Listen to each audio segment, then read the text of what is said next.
Right guys, finally, welcome to the live stream of Newcastle Vikings vs Chester Romans. Apologies for the problems with getting the stream up and running. We've had a delayed kickoff, we've had technical issues with the camera, we've had problems getting up the tower to get the stream going, and I've got a boo-boo on my finger, so it's all going wrong. All going past. But it's a nice day, lovely weather up here, nice gentle breeze, bit of shade for us, so could be worse. In terms of what you've missed, we're about two-thirds of the way through the first quarter. Halfway, two-thirds. Current score's 7-0. Just before we got the scream going up, Misbet scored a touchdown on a sort of inside run on the 2-yard line for the Vikings, and the PAT was good. Vikings have missed the PAT as well, so... Missed the field goal attempt. Beg your pardon, the field goal. Yeah. Just the Romans... I've punted on their first drive, and it muffed it as well. The snap was bobbled, and Vikings got awesome field position, which set up their touchdown. But yeah, that's you caught up. Nothing else is going to go wrong today. Relatively uneventful game so far, to be honest with you. But Chester, what looks to be quite a light squad today. With respect, there's not a massive amount for them to play for at this point, I think it's fair to say. So, yeah, definitely. And it's June, everyone's on holidays. Good turnout for the Vikings, though. Yeah. Looks like a rollout by the Chester QB, forced over the middle and dangerously. Should have been picked. Should have been picked up. But Robbie Brumpton and catching don't go together. Unless Joycey's in the vicinity. That's the only time Robbie Brumpton catches interceptions, is if Joycey's behind him waiting with glowing arms. Looks like Chester's coming out to punt again. Aiming to have a bit more success in the first attempt. But yeah, this Vikings team is looking pretty dominant, especially at home. Yeah, good squad numbers. There are some lacking a little bit of squad numbers last time as the punt was away clearly. Fielded just inside the Vikings half. Makes a move, drives his legs, and that'll be first down and 10, just around the 40-yard line. So we're grateful. We do have a team sheet for the Vikings this week, so we aren't going to be calling everyone Danny Crane or anything like that. And we also have a team sheet for the refs, which I think is always nice to call out. So the head ref today is Richard McEwen. The umpires Carl Smith. The down judge Tom Costello. Line judge is Jane Smith. We've got Jamie Box as the back judge and Frank Barroso as the centre judge. So shout out to them. Speaking of the referees, just had, looks like some sort of technical infringement. It looked like potentially an offside. Oh, and another awful snap. It's going to go back. It looks like it's a safety. Might be a touchdown there. Safety. It's given as a safety by one referee. That's a touchdown by the back referee. I think that's quite clearly a touchdown. Yeah. I have no idea why. He must be a rookie. He must be a rookie because he did not leave that. No. Very. I don't know. Yeah, touchdown. Couldn't quite make out what the call was on the field there for that to be a repunt, but I was quite surprised if it was something Chester could elect to decline that it didn't. I feel like it was decent enough field position, especially with the procedural issue on the first punt. You'd just take the small win and move on, wouldn't you? But anyhow, so that is now 13-0 to the Vikings with the PAT inbound.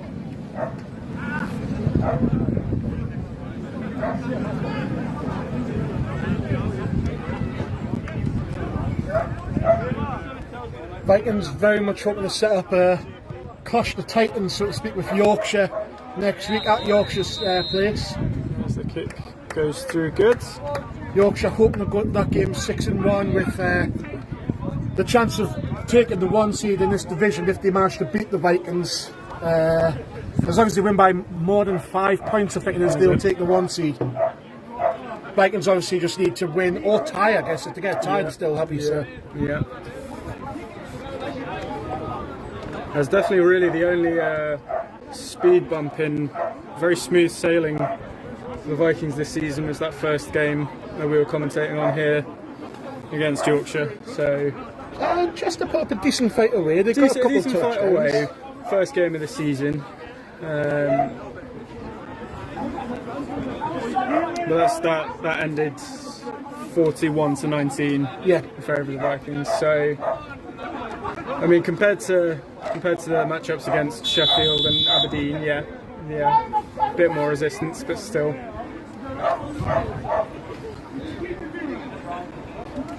So kick-off coming up for the Vikings.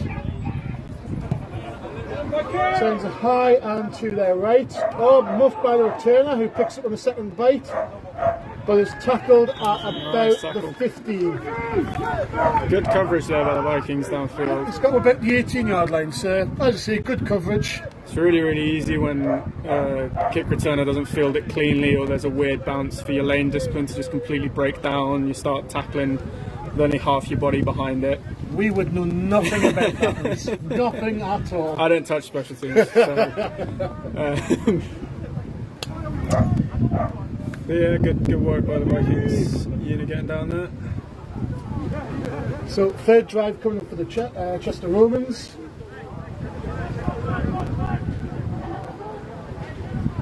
O-line have got very tight splits. God, yeah. Bobby Brunton times a snap, pulls it, and it's a very high ball out of the screen, giving his receiver no help.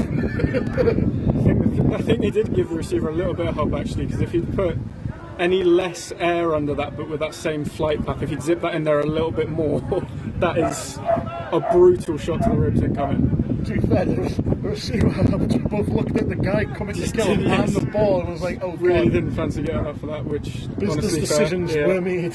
It's probably about 20 minutes into the RVI today from here.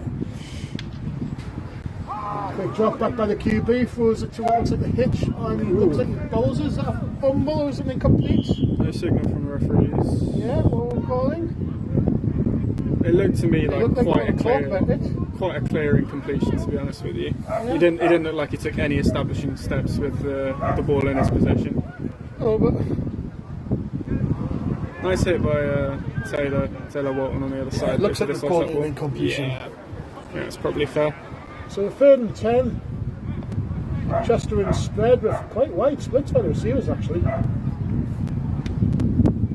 Drop back again.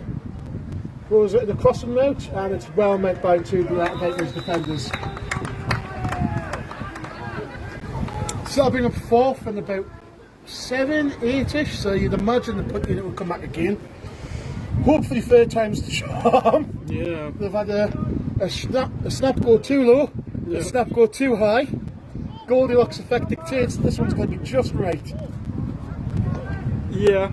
I don't know if long snapping adheres to that principle, to be honest with you. I'm interested one way or another. I think something's going to happen on this play. It is going to be one of the punts of all time. It really will be. I mean, maybe it won't be. Maybe we won't get the punt off again. It was just it was slightly low, but it was a decent long snap given the conditions. Takes bounce. A pretty friendly bounce to Chester, considering the duo that the Vikings have back there returning punts, both game-breaking ability in open field. But a good field position again for the Vikings offense. Yep, looks like will be starting from about the 37. Chester Romans at the 7-yard line, so knocking on the red zone's door. Yeah, pretty immediately. 4th possession for the Vikings, still in the first quarter. 14-0 up here. Oh, it's quite a hot day. It is. It's nice, we've actually got a breeze today, which is helpful. It's a little bit unnerving considering how high we're perched, but given the heat here recently, I don't mind it. I'm wearing a jumper, which is a novelty at this point. So chips from the Vikings. Drop back from Andy Bulmer.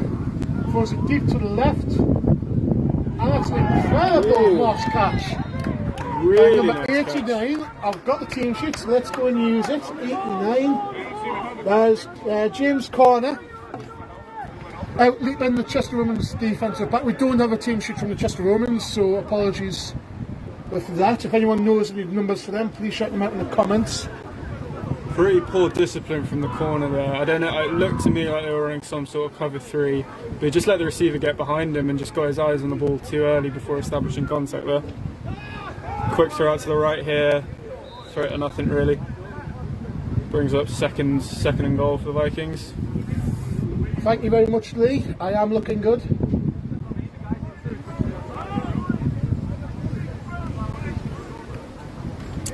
It's really difficult, especially with a slightly bigger bodied receiver or a tight end, if you are a corner, to maintain that physicality with them.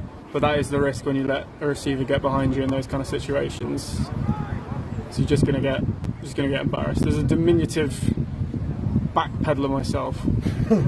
You are in real trouble if you get one of the big boys behind you. Former Chester Roman, diminutive backpedaler as well. Yeah.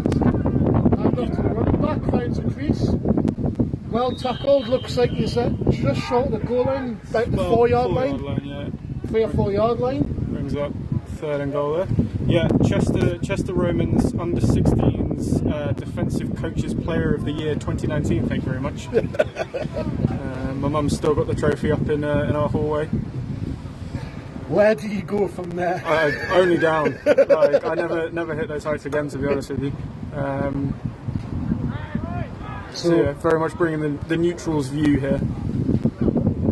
Some nice one in there by number 27, Richard Bartley, who stayed us in. Got trips to the left from the Vikings. Hand off again to Richard Bartley, who looks like he's stopped just short. Some really good tackling there. Really good goal line tackling there, dropping that body weight. 54 helped out by number 2 for the Romans. So excellent linebacker number there. Yes.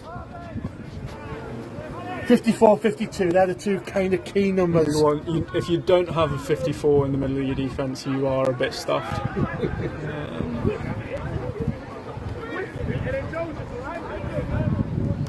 Vikings have struggled to be... 4th down, mind you, so... Yeah. Chance for Chester to make a stop.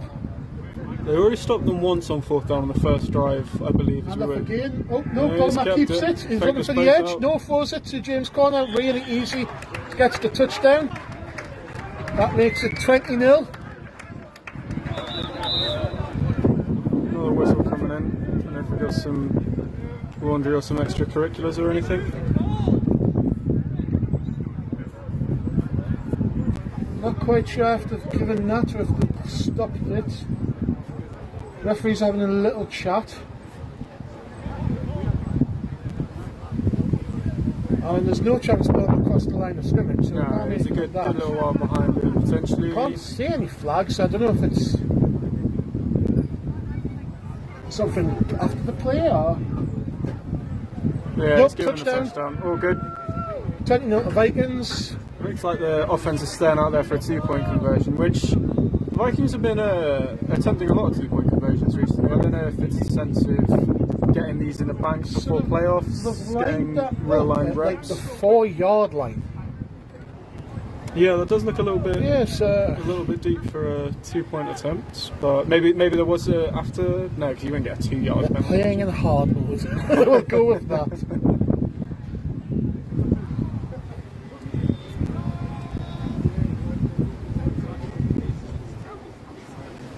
And off again, straight up the middle, finds piece, and again, really good tackle by number 54 there. Some sort of pancake going on in the background. Looks yep, like that looks like Tyler Miles. Tyler Miles taking his weekend out on a poor Chestonian. Someone from Merseyside, probably, realistically. And 2-point is no good, so the score stays at 20-0 for the Newcastle Vikings. Must be coming close to the end of the first quarter now, considering I know the Masters seem to be really early in the stream for the guys who joined, because obviously we took a long time to get it going up, but this first quarter's been going quite a while. Decent amount of passing, to be honest with you. I can't remember an attempt on the ground for Chester. Maybe on the first drive, but they went 3 and out on the first drive, I believe. There's been quite a few penalties which do slow the game down. But yeah, we're coming up to close to 45 minutes since kick-off. Still in the first goal. 52 past. Nice. Jet 2 taking off next to us.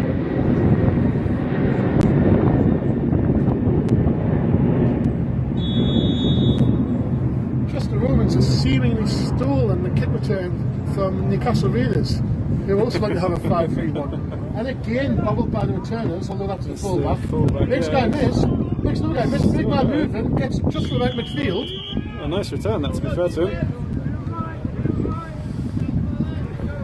That's what I mean though, if on kick-off, if it's not going relatively cleanly into the hands of one of the designed returners, it really can mess up the lane discipline, moving as one coherent line. Everyone gets a bit excited. Yeah, you get a bit of similar to like white line fever in rugby, where you just start sprinting when you really don't need to be. Just creates those creases, and good job exploiting it there. It's about as good as my special teams analysis gets, I'm afraid. Drop back by number 18, steps up in the pocket, finds his receiver who passes a little bit behind him, but couldn't really get his hands back there and sort of bring it in. Kind of snatched at it going backwards, didn't he? Brings up second now. You really feel, I know Chester come into this as relatively heavy underdogs, but if they want to have anything positive from today, they've probably got to get points on the board on this drive. Yeah. The Vikings don't look like they're going to score at anything less than about 3 out of 5 drives realistically, so you want to keep pace to some extent here. Hand off. They have handed the ball off here. Finds a nice little crease and he gets about 4 or 5 yards there. Defence went on the strong side for the Vikings, overran it a little bit, which opened up a lane. So it's a more makeable third down, 3rd and 6, maybe 3rd and 5. 6. Yeah, no, about 5 actually. Yeah. Chester Romans with a wing tight end to the left. And pistol, love a bit of pistol. Looks like a swing pass, gets it out quickly to his hitch, and looks like it's about 1 or 2 yards there.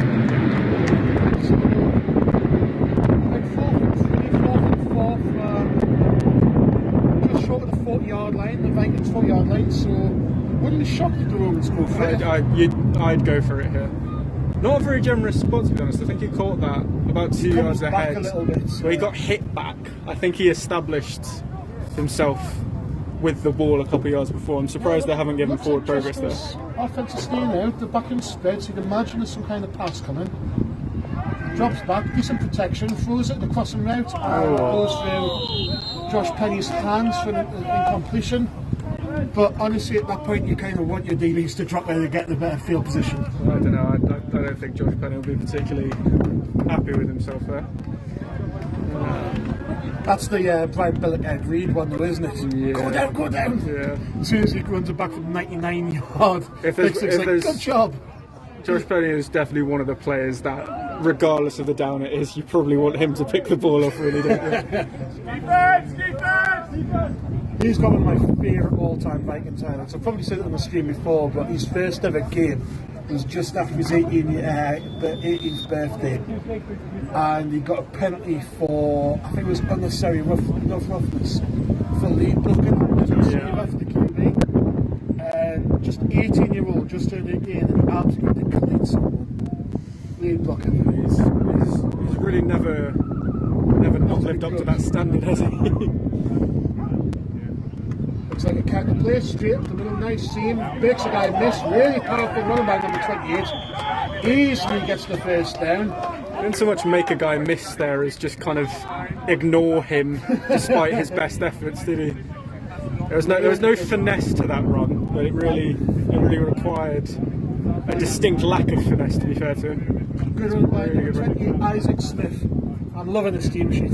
Yeah, it's very useful. It's very useful. There's been quite a lot of turnover of the Vikings roster since last season when Jack and I were both coaching, so not 100% familiar with probably about 2/3 of the roster at this point, to be honest with you. Drop back from Henry Bulmer, really nice pocket, throws it deep to the post. Looks like a little bit early by the Romans there, but the referees haven't thrown the flag or anything. Like early from the backside defender, and then perfectly timed up from the defender attacking that from the front side. It was pretty well covered. Like the DBs were it's nice I think one of them was it looks like they're running some sort of cover 4 match here. So you'd think the posts would be on, but it was a good job of that that defender peeling off whatever his assignment was and coming to meet that. But that ball was in the air for quite a while, considering it was only about. There was no post wheel. There's no post wheel. Post wheels. It's the Lord's work.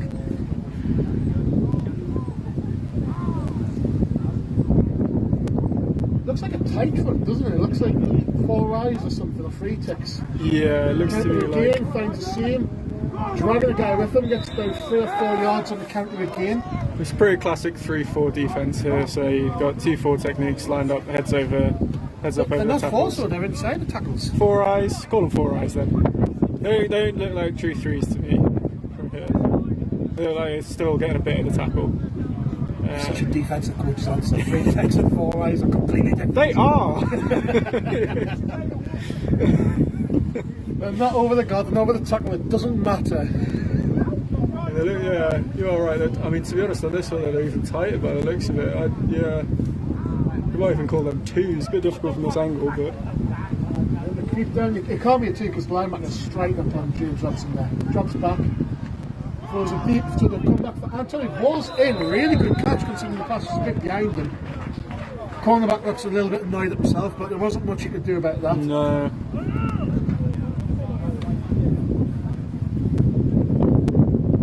Interesting coverage from Chester Owens here.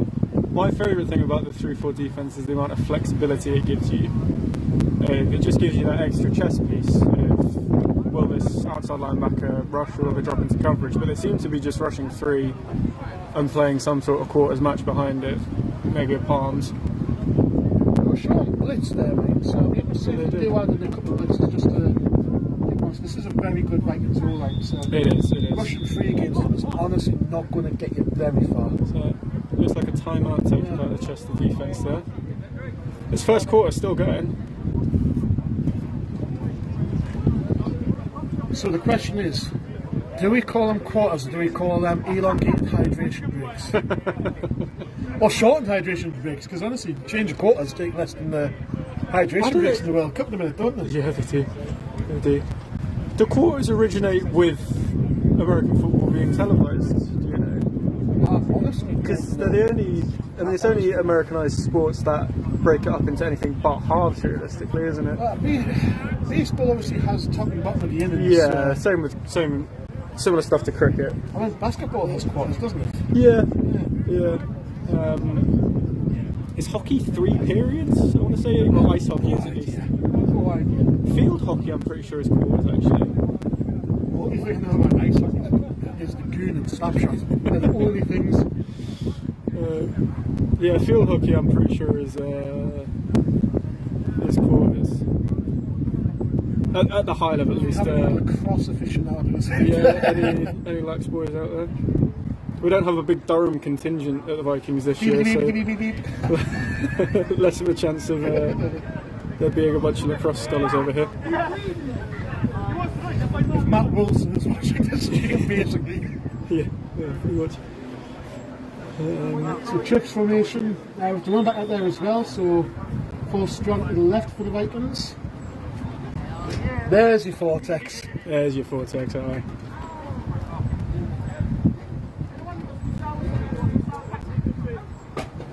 Looks like a drop back. Throws it deep to the foot and looks like he's just overrun it a little bit. Number 84 there. There's a good bit of contact from the defender on that side. There was a bit of hands fighting. The defender didn't maintain good leverage at all, and if that's a better placed ball, he's back strolling him for a touchdown, to be honest with you.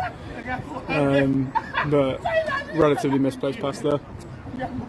What does it bring up? Second down? Yep, 2nd and 10 from about the, what's that, about 21, 22 yard line? Yeah. So right on the edge of red zone now for the Vikings.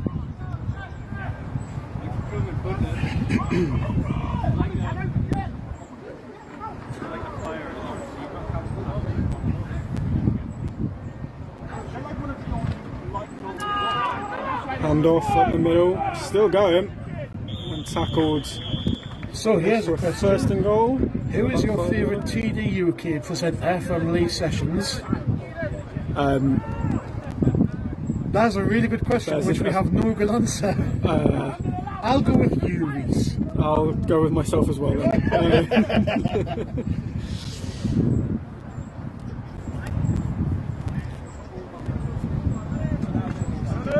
Looks like first and goal from 4 or 5 yard line for the Vikings.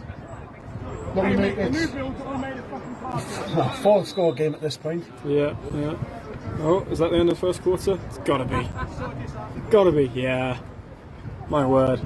Right, first hydration break out the way. The longest quarter of all time. So we'll zoom out and... Which is impressive considering we've had games where we've had 15-minute quarters to the 12-minute quarters. Yeah.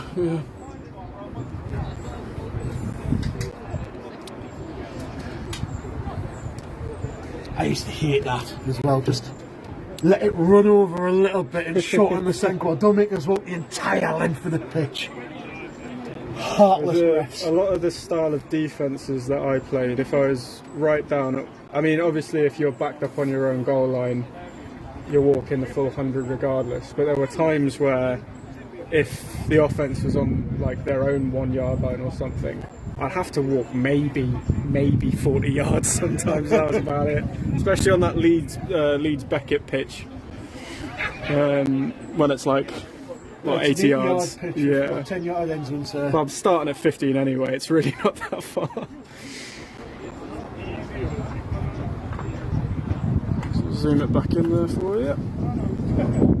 A little bit of a pole on this near side, but I think we'll be alright. Good view from up here. Lovely view. This is your first time? This is my first time up in the tower. Yeah, as opposed to just 100% not in for legal reasons. As opposed to just on the much sturdier shipping container that is somehow miraculously rests atop. Motion, looks like an inside run, finds a hole and dives forward at the end zone again to make it 26-0 to the Vikings. I wonder if the Vikings will... Looks like they're kicking the PAT, which...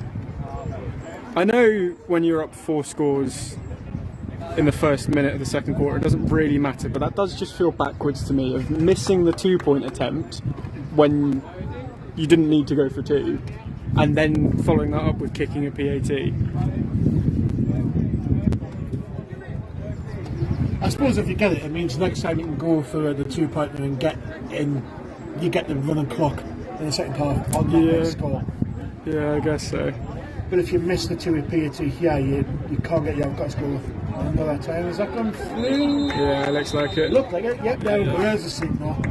So it's 27-0 now. Maybe Pete's just a big fan of Scorigami.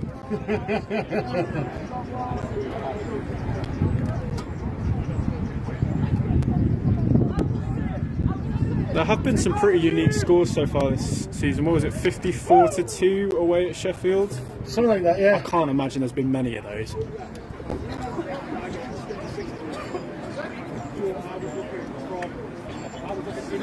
I've had a fair few 2-0s in my time.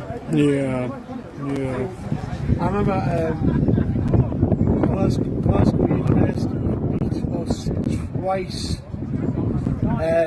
2 years consecutively, they beat us 2-0 at Gateshead Stadium. Awful pitch.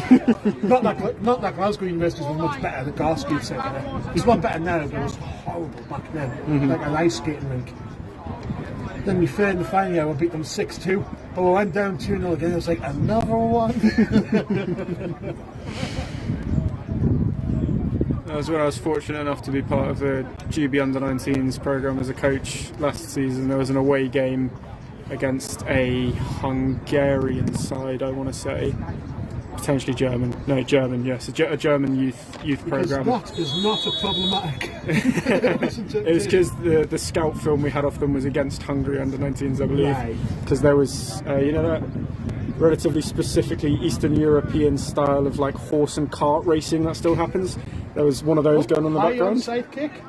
Fair. Yep, good job. Faircraft signals it and then brings it in. Good. Really safely. Really good heads up play from a big boy there, to be fair to him. But yeah, the GB Under-19s game ended 0-0, which I don't think I've been part of a 0-0 beforehand.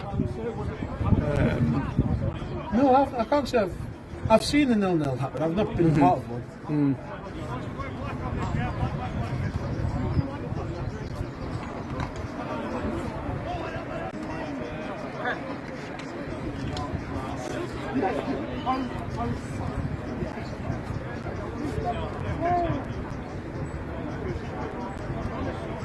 As we get to see this Chester offence again. Post number 6 is a paper flag. Good break up on this side, but yeah, flag on this near side, it's just at the bottom of your screen. Should get a signal from the referees. Looks like it's on the offence.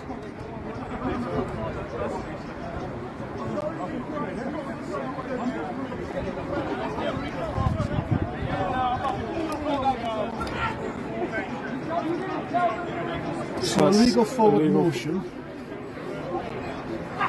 So 5-yard penalty and replay first down there.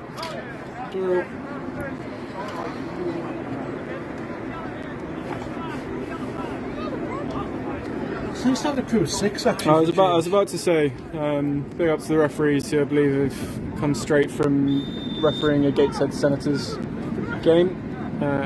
Nice to have 6 referees. If you're interested in becoming a referee, Google it.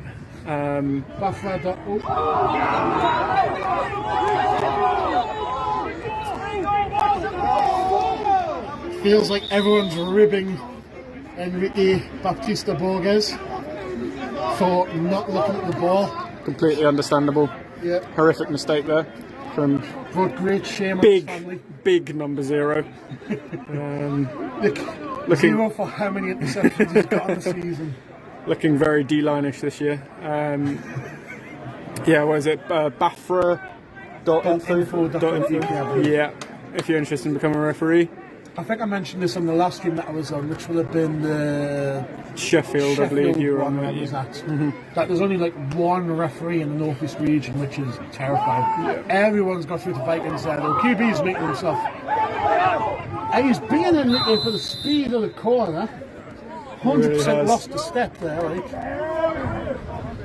Some pretty abysmal outside contain. I know we like making fun of big number 0s. We both coach underneath him in his role as head coach of the Newcastle University Raiders, but some pretty abhorrent contain work there from the D-line. Really bad example, getting through immediately in an absolute wave and then having the QB make 7, maybe 8 yards on the play is not ideal stuff. It does bring up a pretty long third down here. Motion again by number 87. Snaps it while he's still in motion, steps back, throws it deep. It's intercepted by Robbie Frumpkin there. That was an absolute shot put of a throw by Chester's QB there. Off his back foot, just hucked it up there for anyone to go get. The pressure's starting to get on a little bit. It really is, yeah.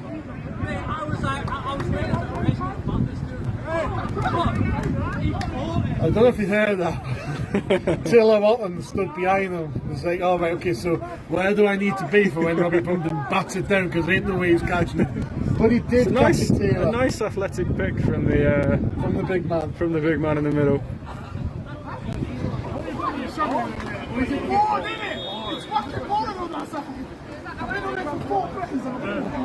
So here come the Vikings offense, starting at their own 39-yard line. I'd be really interested to see the Vikings' average starting position this year. I think it'd be in the 40s. At least. Motion from the outside receiver, looks like a jet sweep, lead back. Makes the guy miss. And he gets just short of the first down. He's probably about a yard away, and that's what looks like going to give it. That's a very generous spot if they do. Yeah. I'm not complaining, but looked like his knee was down a little bit short, but they've given it. Even where they've spotted the ball, yeah, I think he's taken it back now. I think it will be second and half a yard, because where the ball is spotted and where the down marker is, just he is. That's just not ahead of the down marker. What a bizarre. He didn't want to decision, did he? No, because he was. I think he was looking down the line like, no, it isn't.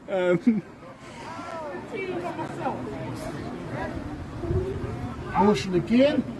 Looks like an inside zone. Looks got a little bit delayed there. Looks like the motion kind of slowed down. Yeah, a little bit of confusion in the backfield there. The ball was snapped just a bit prematurely as the receiver, Matthew Knox, was still moving across the formation in front of the QB. Nevertheless, somehow, second down.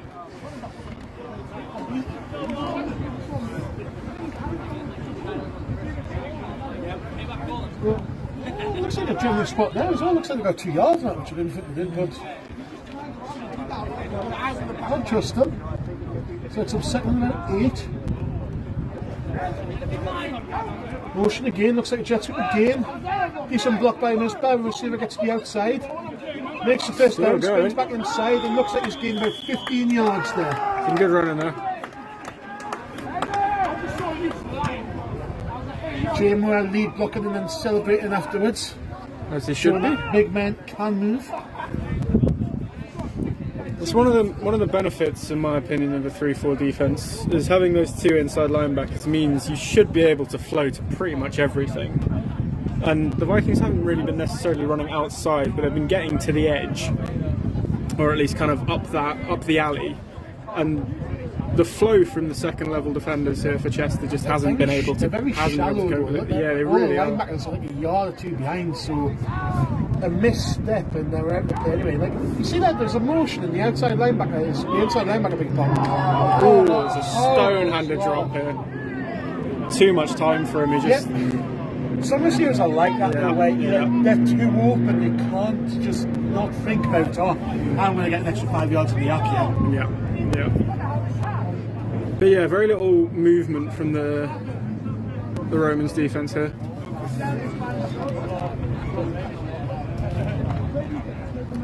Pretty rangy linebacker core as well. They've been solid enough in coverage. And when they've made plays, they've made good plays. They've been very good against the run. And if you're going to be that shallow, you kind of want them to be fair. Oh, there's a blitz. Gets through. Bulmer keeps it, but the continues stuffs him. So it looks like they'll be 3rd and about 15 or so for the Vikings. So they sent everyone on that play, which I think really should be the strategy here. The Vikings want to run the ball on every down if they can, especially with this scoreline. They just want to keep the ball on the ground, keep it out of risk. Away, keep grinding the clock. Yeah. So just fling bodies at the line of scrimmage. At the same time, though, the last thing you want to do is get caught on a deep shot. Like the Vikings do have the receiver count. Yeah, really difficult to connect on a deep shot when the QB's on his arse is always my kind of opinion when it comes to defensive coach's attitude. I know. Such a defensive coach's attitude.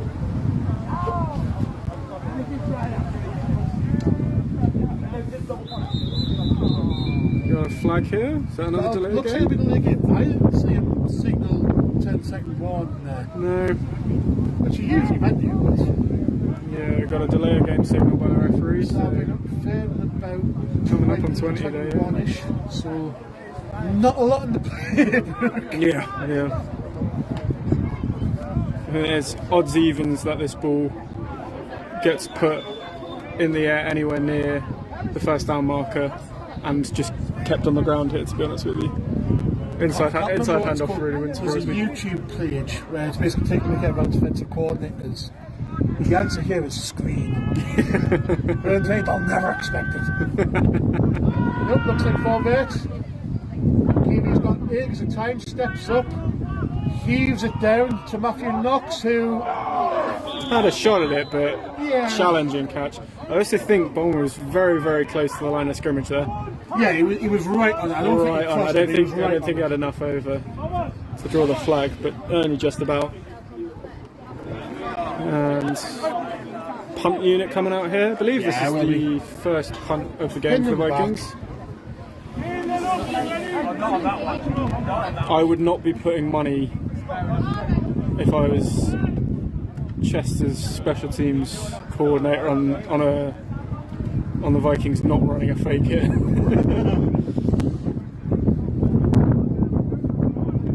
I can't remember seeing a Vikings punt actually, to be honest with you, in any of the games. There must have been a couple in the Yorkshire game.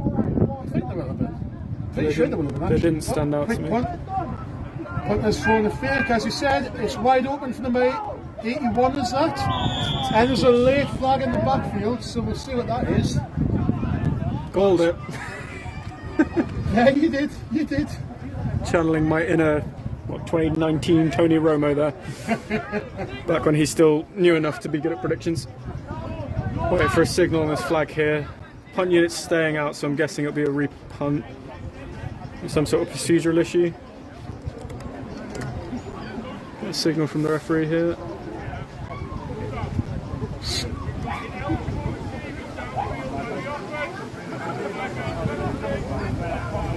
So, an eligible receiver downfield by the offense. It's always worrying when the referee starts with so. If I'm Chester here, you decline this penalty, surely. You're not going to get better field position. That's a declinable penalty. It's attempt to decline it being given the first down. They won't. He didn't make it for a first down. No, he was a good few yards short of the first down.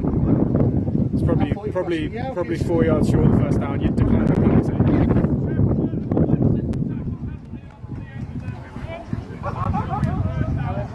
There you go. Yeah, there we go. That makes a lot more sense to me. I thought it was because the referees were called it and then the coaches have realised, can I not just have it this way? I didn't know that you could tack that on to the end of the run, essentially. No one looks ready at the minute for this. On either team, to be honest with you, you've got 10 Chester players hurrying to the line and then a receiver coming in late. Trips right. Swung out quickly and just darted at his feet. We've got to do have a flag here. I'm guessing there'll be something to do with that trips on the near side here, either lining up offsides or a full stop. Yeah. Oh wow. So we've got an offsides penalty or a neutral zone infraction, I'm guessing, from 91 Connor Jobe. This has been a consistent theme for the Vikings this season, is getting up. I mean, there's undisputed dominance at points in games, but another just horrible throw by the QB. Honestly, I would start calling some run plays, get him on the sideline and just calm down, get him going through some. He's clearly a bit rattled. Some handoffs, get him throwing some screens to the sideline, because it's not the first drive where he's put some really easy throws in the dirt. But yeah, just been some procedural penalties that have played the Vikings this year, and you do worry for them that come playoff times, when they start playing teams of their own calibre, they will come back to bite them. That's a good throw. That's a really nice throw there. Really nice catch and run. And that's what they need. They've got a first down now, really good pass, really good catch, really good yak. Let's get something going. What ended up being quite a good defensive drive there for the Chester Romans. And relatively decently executed special teams play as well. I mean, they allowed the completion of the fake punt, but then limited it. Another nice little throw there. Number 6 makes a guy miss and tries to nail. I can't lie, that was a brilliant decision. That really was. There was a flag in the backfield. I did see that. For. It looks like it's against Chester based on what the QB's saying, but yeah, it looks like holding.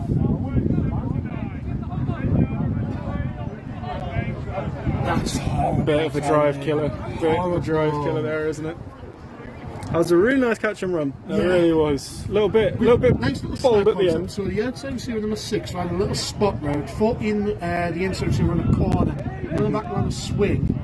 And basically what it is they get the spot route to basically sit in a little bit of space in between all of the guys who are running around trying to get to their drops. And basically just throw you want more of those from Chester, especially in the middle of the field.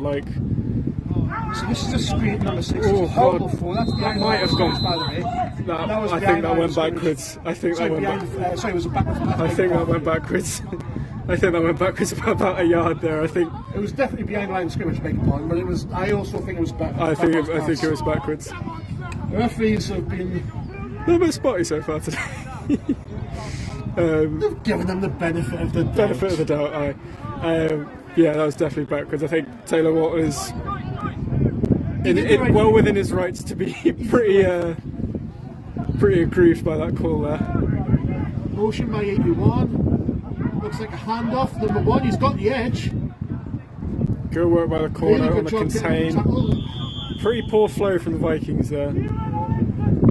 As a DC myself, I'd be screaming at the defenders walking towards that there. As a DC, I'm shocked you're not screaming that they're not in 3-3-5, to be honest. Well, yeah, I mean, you know, if you hate fun, you play a forefront, but...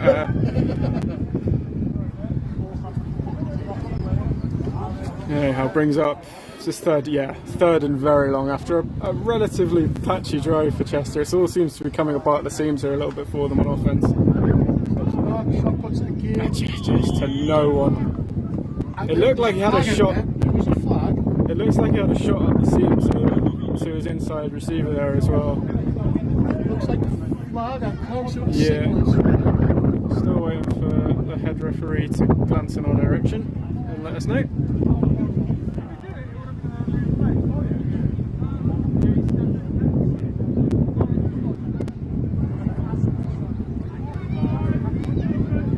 Another offside. We'll get about 38. Another offside by this defence.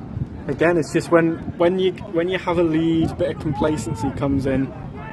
I mean, it's hard because it's 26, 27 0. Yeah. We're about midway through the second quarter now. Chester haven't really shown anything on offence. Like, they've had an alright drive, but they've had some missed as well. Try to play action there. Ball's come out. And it's a fumble recovery by the Vikings. I think he's that's a poor play call. It's 3rd and 8. Who are you fooling with the run? Yeah. Who are you fooling with a run? Like, it looked like a fake screen and go as well on the far side. Which is still play action, you know. Like, yeah. You don't have the time against this defensive line. No, you don't. You really don't. Your drop back pass game needs to be quick hitters. You're not stopping these ends, especially from just pinning their ears back and going on 3rd and 8. They have one thought in their mind, and it is get upfield. Start off with some movement passes in the first quarter. You start off with some roll-outs, which are good, you know. You shorten the field for the QB, you give them some nice easy access throws. I'm surprised. You eliminate half the rush as well, because you're basically getting them to come back full backside, which makes that further away from the QB. I'm surprised they haven't. Yeah, I'm surprised they haven't stuck with the rollout game. Or I'm surprised the QB especially hasn't just taken off a few more times. He had success getting to the edge, and it is awesome field position for the Vikings. Again, motion looks like don't love that. A little pop pass that ended up being, I doubt by design. I think drops for a 3-yard loss, 4-yard loss. I think they got that play wrong in the play call, because I don't think you'd have the running back and the motion back on the same side and then forward, like a shuttle pass it up. Yeah. I think there's a miscommunication there. Yeah, I think either the running backs lined up on the wrong side and the jet was a little bit early, or it was just a bit of a broken play and QB Henry Bulmer just I could be wrong, popped but it up. Whatever the intentions behind it, clearly not a good outcome. It didn't work. 2nd down and long here, the Vikings. Short blitz, but not really did it. Bulmer throws deep outside James Conner, catches it this time. Stiff arms getting the ground, but the guy, I think he should have enough for the 1st down here. Yep, he's got the 1st down. Just more success there, sending the 2 inside linebackers for Chester Romans. You see, this is why I don't so much like what the Romans do in defence, because they're getting certain people really tight in the box and saying, okay, you can call it match calls, you can call it like really deep off-man coverage, whatever you want to call it. It's putting a lot of stress on these DBs. I think if they can hold up the pass protection, Bulmer's good enough to really punish it. That's a horrible ball on the screen, but Matthew Knox makes a guy miss. Runs up the middle, gets really good yardage. He's done really well there, because that ball was way too high for the pass. Yeah, it was. You see, I think when you're facing an offence that's been this potent, you really have to pick your poison. And I do understand the impulse to load the box, force them to the air, where they have been weaker. How many times have they blitzed? Exactly. You've got all them people in the box, but you're not necessarily blitzing them. Yeah. And you're giving them pretty much any hitch has been open. Especially to come back or anything like that has been open. Especially with a 3 front. So there's blitz there, but he's dropped back. Why you drop back in the middle? There's nothing there. but you've got back to the middle and it's still allowed the assignment. Is he in for the touchdown? No, he's just short. Ah, referee's here for Just short. oh, I think he was in there. I think that's Matthew Knox again, who's still looking for his first touchdown of the season. Oh, the poor Ben. He got one last year as well. He got one of the Vikings' only touchdowns last year in the Prem. On like defence, though, wasn't it? 86. Yeah, it was. Where he dropped to the wrong zone. Yep. But yeah, the spot wasn't there, ref. He wasn't 2 yards short. I think his knee was down before he got to the play. You've called it a millimetre short. Justice for Noxie!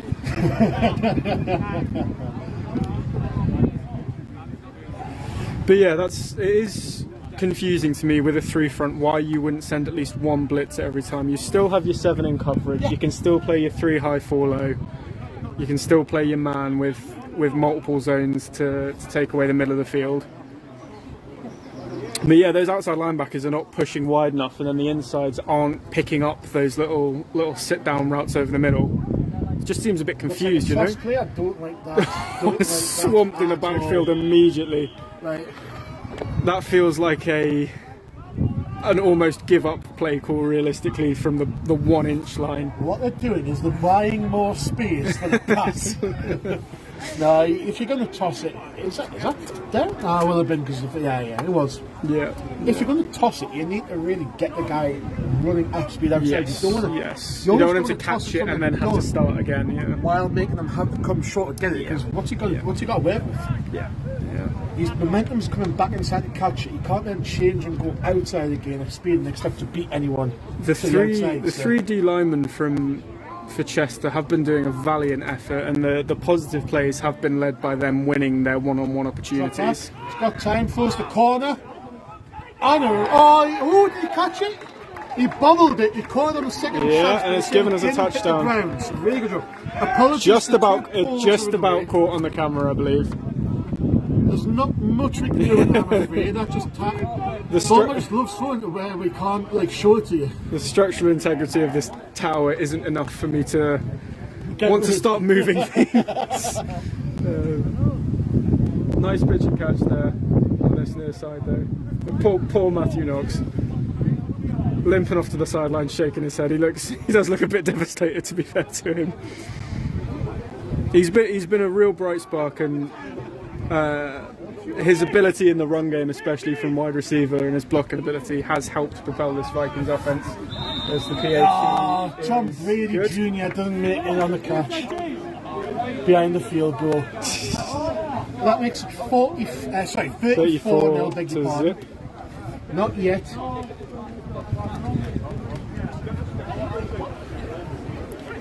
This has been a long half of football. Yes, it's been pretty entertaining, to be honest with you. Much more entertaining than the Aberdeen game. If I'm honest with you. What we need to do now is not get this next point, so we don't have running comments. We need to talk about that because that means that way outside. Here comes the kick-off for the Vikings. They tried a high onside last time, and number 81 for the Chester Romans did a really good job at fair catching it and then bringing it in himself. Set up a really good field position.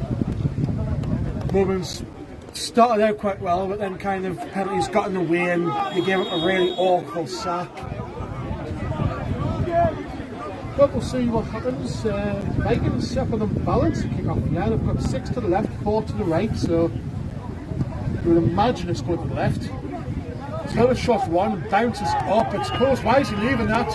Oh my word! I think that was just off the bottom of the screen, but that is abhorrent from both teams there. Number 1's a brave guy. He trusted him not going out of bounds. I don't think he did. I think he just. I don't think he knew. I don't think he knows that you. So, for anyone that doesn't know, a kickoff and a punt are two different things. You can recover a kickoff, regardless of where it bounces on the field. So, the Newcastle Vikings kickoff unit running down there could have attempted a recovery there. They had 3 players in the vicinity, none of which dived at the ball, and the ball trickled out of bounds, which will be a legal kickoff procedure. If you want to have some fun in Brickball, go to your local Div 2 Uniball game and shout poise on the opening kickoff. Guaranteed fun for the family. But yeah, just some abhorrent special. I mean, I'm not. Kick. Like, it's a really, perfect really kick in my bounce. opinion. Really An absolutely phenomenal kick. Really putting the returner in doubt, but the returner there has to just dive on the ball, bat it out of bounds if you need to. I don't think you like bat it out of bounds anymore. Just spill it out of bounds then, you know what I mean? I tried to recover it. Yeah, yes, exactly. Screen So pass get- again. and just again, dirted. submarines it. Just nowhere near him realistically. Like, Unfortunate again there. But yeah, just abhorrent football IQ from both sides there. You've got to know that you're able to dive on that. There are multiple Vikings with a chance to. John Marquis does have a history of just wanting to take the man that the ball. That was a very loud huddle call. That is. You see, you saw the Nice little again, snag really right there, well. yeah. It's a sub route you can throw really Yeah, well. yeah, You yeah. can see, like, that's a really good pass to the snag route, stop route, whatever you call it. Different coaches call it different things. Marfisi had one of my favourite special teams plays of all time last season. I believe it was the East Kilbride game here last year, where God, don't. the punt, a punt returner was stood there minding his own business, the ball nowhere near him, and Marfisi comes through and just cleans him out. It was phenomenal watching. You can see that now you're not coaching. You know what it is? That one's not on the QB. That's No, right that's not. on number one. Yeah, you can see he's angry with himself. That was an obvious drop. I wouldn't have been as confident that was a forward pass if I was on the field just then. That's, Chester Romans 3 and out. Punt unit comes on. opportunities for a first down there as well. He looked like he had some space out to that left side if he'd drilled that in. With the greatest respect to Aberdeen and Sheffield, they didn't really have a lot for the Vikings. No, didn't they really didn't. compete. Chester just seemed to be a little bit away. Yeah. Like, Just it's not on not- their it's pace. not I wonder good. if it is a depth issue, if they're missing some of their key players. You know, these really are the dog days of the adult ball season. Awkward, but not got a lot of distance on it. Matthew Knox. Leave that well alone, Knoxy, son. What's he doing? Oh my word! That is. I'm not entirely sure why he was back there returning. I can't imagine. I believe it's Scott Kersey, the special teams coordinator, will be eager to put him back out there. I have no dog in this fight, but even I was clenching at that one. Chester Romans coming through. Yeah, that's very true. Good job, Knoxy. And More of that, probably please, more of that. the worst starting field position for the this Vikings Vikings offense season. today. Yeah, potentially the season, but definitely of the day. You know what that means? One play. Yeah, one play touchdown. They have the ability to do it. They really do. They really They do. have an absolute stable of running backs. I'd feel a bit hard done by if I was any of the running backs, weirdly, because they don't have a lead back. The carry distribution is really even across their top three. Yeah. And they're all putting up yards. If this offense with this O-line's run blocking ability had a true lead back, they'd probably break 1,000 yards in the season. Oh God, easy. I probably would have already We done would have it. already done it, yeah. Yeah. Does we get a first down here? Well, that looks like it's squeaking. Nothing else again. That basement's Stone awkward. hands it, So yeah. high. Yeah. It's turning into an absolutely glorious evening in the northeast here. Nice little breeze for us up here. We still get a bit of sun, but The not wind's keeping it nice and chill. not in direct sunlight. So this is a good uniform matchup as well, you know. Full black with the white, the splashes of Horrible white. choice from the Vikings, though. Full black, yeah. Playing all black today, honestly. I lose a ton of weight, man. A ton of weight. I think it quite nicely complements the red and white combo the Chester Rovers here. The kind of discussions you get when it's 34-0 in the first half. 8 is a space. Makes the guy miss. Oh, what a hit, son. What a truck on number 7. It's that kind of running that's been really, really almost emblematic of this, the success that the Vikings have had this season. It was really patient running. A less confident running back would have just beelined it to the sideline and run out of room quickly. Yeah. Nice and patient, understands that his speed will allow him to beat the linebacker to the Running edge, behind his shoulders, not afraid of contact. and then just delivering punishment at the end of it. There's an old saying, I think a lot of the old heads in North East football, I remember a coach called Slinky, Ben Johnson, really good coach. He had a saying which was "Be the hammer, not the nail." Yeah. That was that. We get another Nice screen pass out That's here. about good. Much Gets to the better. outside. Oh, really Really tackle good in the open contained by field. the corner. Really good tackle. Really nice, safe, clean football. That was much better for though. That was right on the numbers. Really nice, easy catchable ball for the receiver. But defense guys make plays too.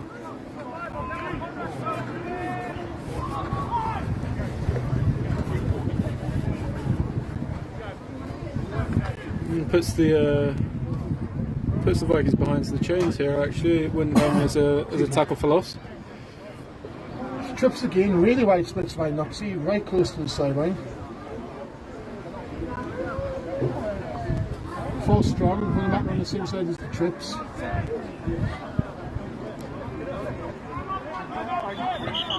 Oh, time out by Chester, they've seen something they don't like, I imagine. Maybe that's the second of their half. Can't have too much longer than the second half here, you'd Well, imagine. can. I think we've only got the pitch till 7, so get a bit of a jog on. Potentially just getting a bit of water on here for this defence, which has been out a lot. The offence really hasn't given them much of a break. I mean, that's what you want, to be fair. You'd rather have your offence out because it can control the Yeah, flow of the game. very much so.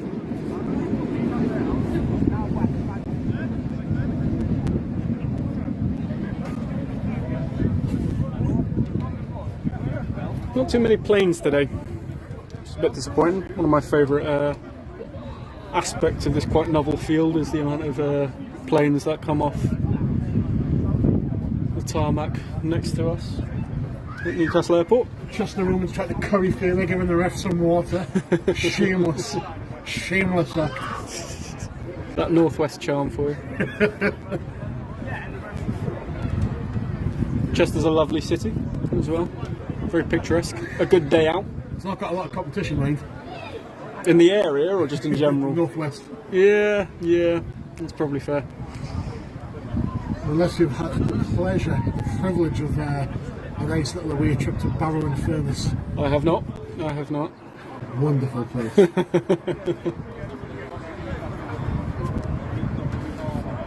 Pretty nice facilities at Chester. I believe it's Cheshire County Sports Facility that Chester play their home games at. I remember one of my first ever games of mountain football was when I was at Gateshead. This is back 2013. It was the Div 1 playoffs. It was the game before the final, which I played against Colchester. It was the first time I met one of the current Vikings, Albert Seon, one of the DBs. He was at Colchester at the time. But that was at Chester.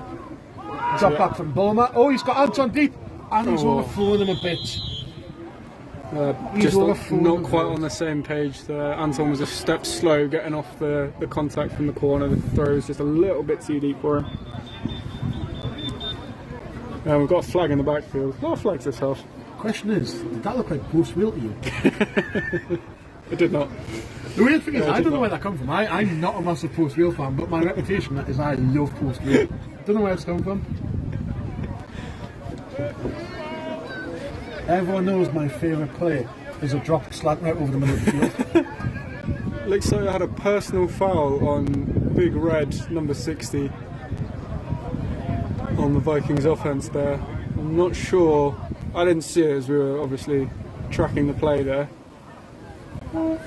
But he's clearly aggrieved someone to the point of drawing the ire of the Zephyrs. Never. That meek, mild-mannered young gentleman.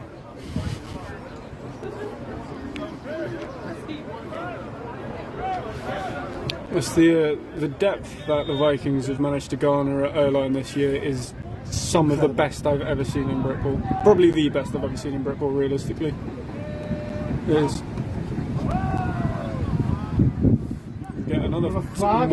A flag on both sides there. It's a nice pitch and catch, but very marginal gain and almost definitely going to be eliminated. There's a flag on two sides. I think look almost definitely for different things in that case, realistically.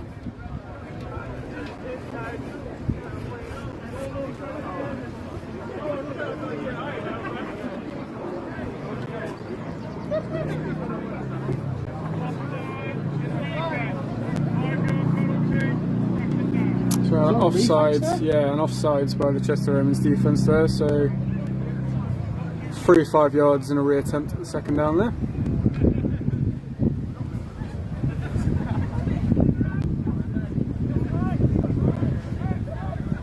One of my last games for Chester Romans, I only ever played for the youth programme, but one of my last games for the under-19s was on this pitch. Was it? Yeah, it was. I think it was my second to last one. When was that?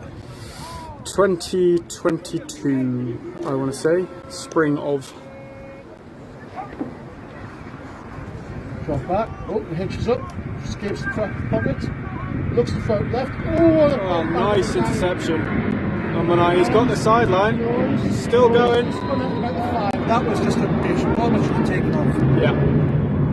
He tried to be clever in front of the receiver after he laid the play the pressure, but number 9 just read him like a book. Really good job. Sets up a really good field position for the Chester Romans. Chance to get some points on the board, and I'm not going to say it's too late for them to get something out of this game, but if they're going to get anything, they need points. They need, yeah, they do. There's not long. I don't think we have the second 2-minute warning. We haven't. So they've got a little bit of time to work with. They do. But at the same time, yeah. So they've got 4 plays. It's first and goal. Yeah, I was going to say the yardage is against them most of the time, isn't it? In my opinion, here you pass first down. You've got a tight end out there, and it's hand it off and immediately drag down. You see, I'm not an offensive play caller, but it's 4 down territory. You're not got an opportunity to pick up a new set of downs. In my opinion, you've got to throw the ball on first down. What they've done now is they've thrown the tight end on the backside to get the defensive alignment over to that side, and they've run wide zone weekend. What they've tried to do is push the defensive end out wide, run up the B gap. Which, it's fine, it's just if you've not got the line, you can't really run wide zone. No. Wide zone's a really hard concept to get working, especially if you've got it wasn't really good even the typical weak point that I think wide zone in the UK has, of not having the athletes to be able to get out and actually provide a path for the running back to follow. It was the centre of the line capitulating immediately, allowing the interiors to just wide zone, get through essentially untouched. I believe that's the 2-minute warning now. Absolutely adore Carl Shanahan, and deservedly so. He's a really good coach, and that sort of Shanahan tree, that style of football is awesome if you can let it work. Yes, and you need. There's like 2 or 3 teams in this country who can legitimately get it to work. There's in the 2-minute warning now. So what is genuinely been quite an entertaining first half, to be honest with you. Some good, some bad, some interesting and some funny. I'd be interested to see if they come with bootleg off that action though, because you tend to use right to set a bootleg on the backside. So. No disrespect to this offense, but I wouldn't put money on it. But you never know. I think they'd probably have quite a bit of success with it, especially a QB keeper style. Got just a straight drop back pass here, and it's picked. Is that Al? I think that is young Albert Sear. That is horrific for the Romans. If you get a really good pick, yeah, you get within 10 yards of the goal line, you get stuffed on the run first play, and you throw an interception in the second. Al is a very, very good, very feisty, very aggressive defensive back, but if you are getting out-jumped by him, something has gone incredibly wrong. Really nice ball skills from him there, though. Albert and I go back about 5-6 years now. We played together at Portsmouth University. Really good player, really good coach. Really happy for him. Yeah, same. He's struggled with some availability this year. I'm really glad he's making the most of his time on the field.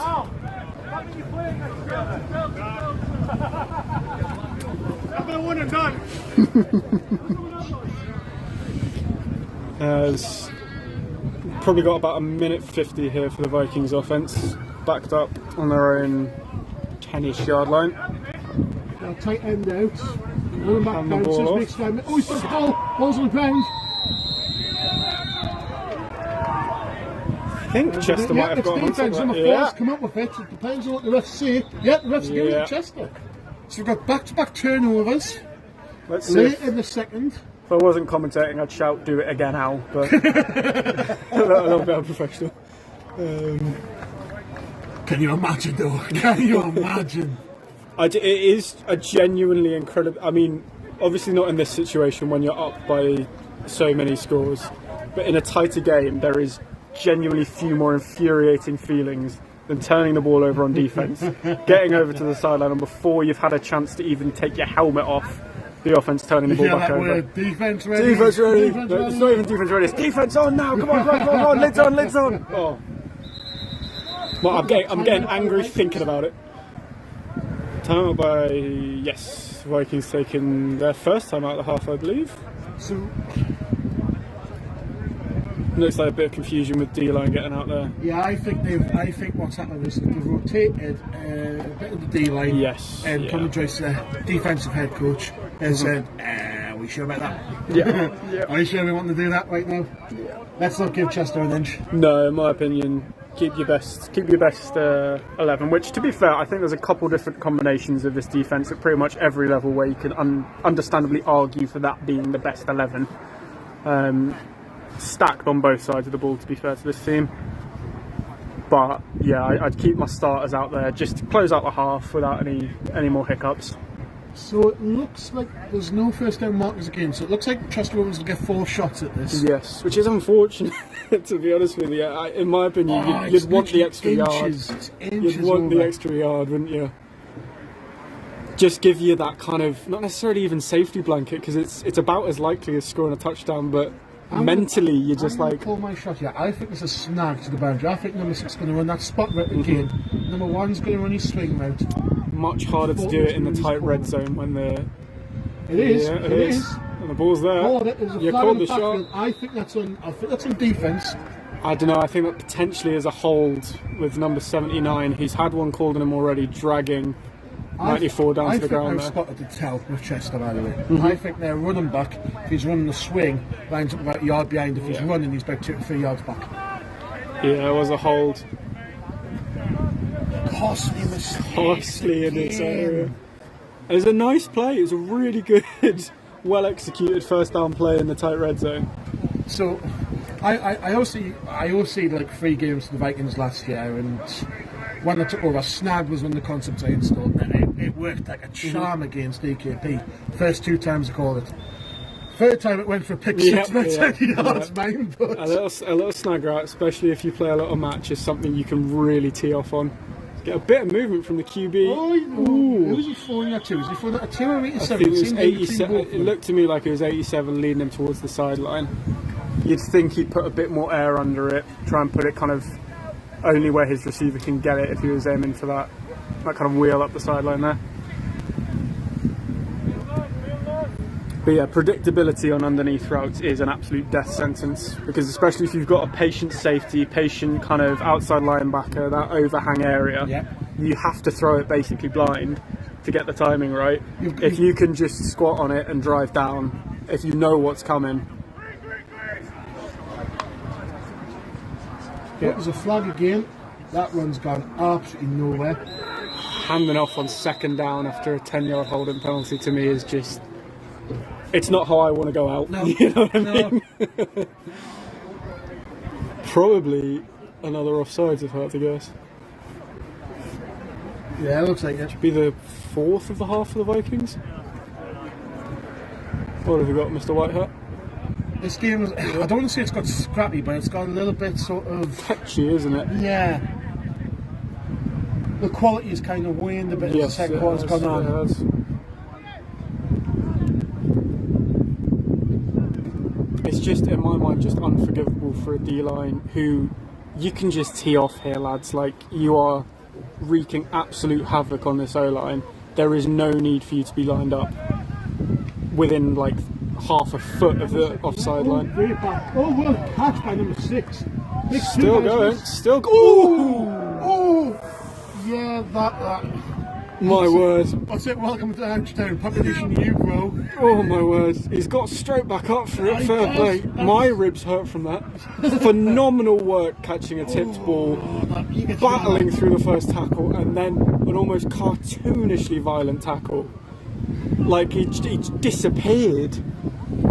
Good grief. He's out. Fair play. Build him different on the whirl. Oh, he's got space. Rolling out.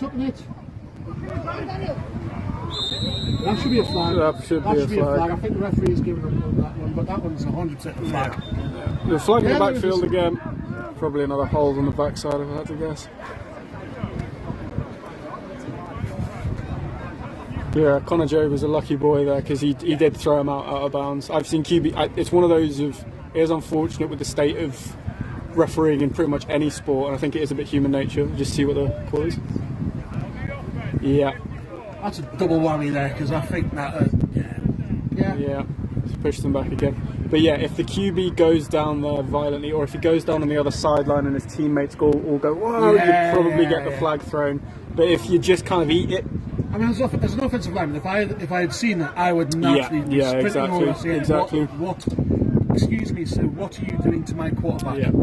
That is exactly the words that I would use as well. Yeah, exactly. Drop back. That's just... Oh, he's dragged down. Absolutely. So the problem with the QB there is he stood right behind his back and he was in protection. So even though he's seeing, I want to make a throw, he can't step into it. So he's had to step back. Step back up. But by that time, the rush is there. It looked like he wanted to throw that as a quick hitter. Didn't really have his feet underneath him, but hadn't taken enough of a drop back to be able to step into the throw there. And some good tackling there, to be fair. I think who's wearing 94 today? Oh, I've got the team sheet. You do have the team sheet. I do have the team sheet. Let's put in the goodies then. 94 is... 94 is hard to find.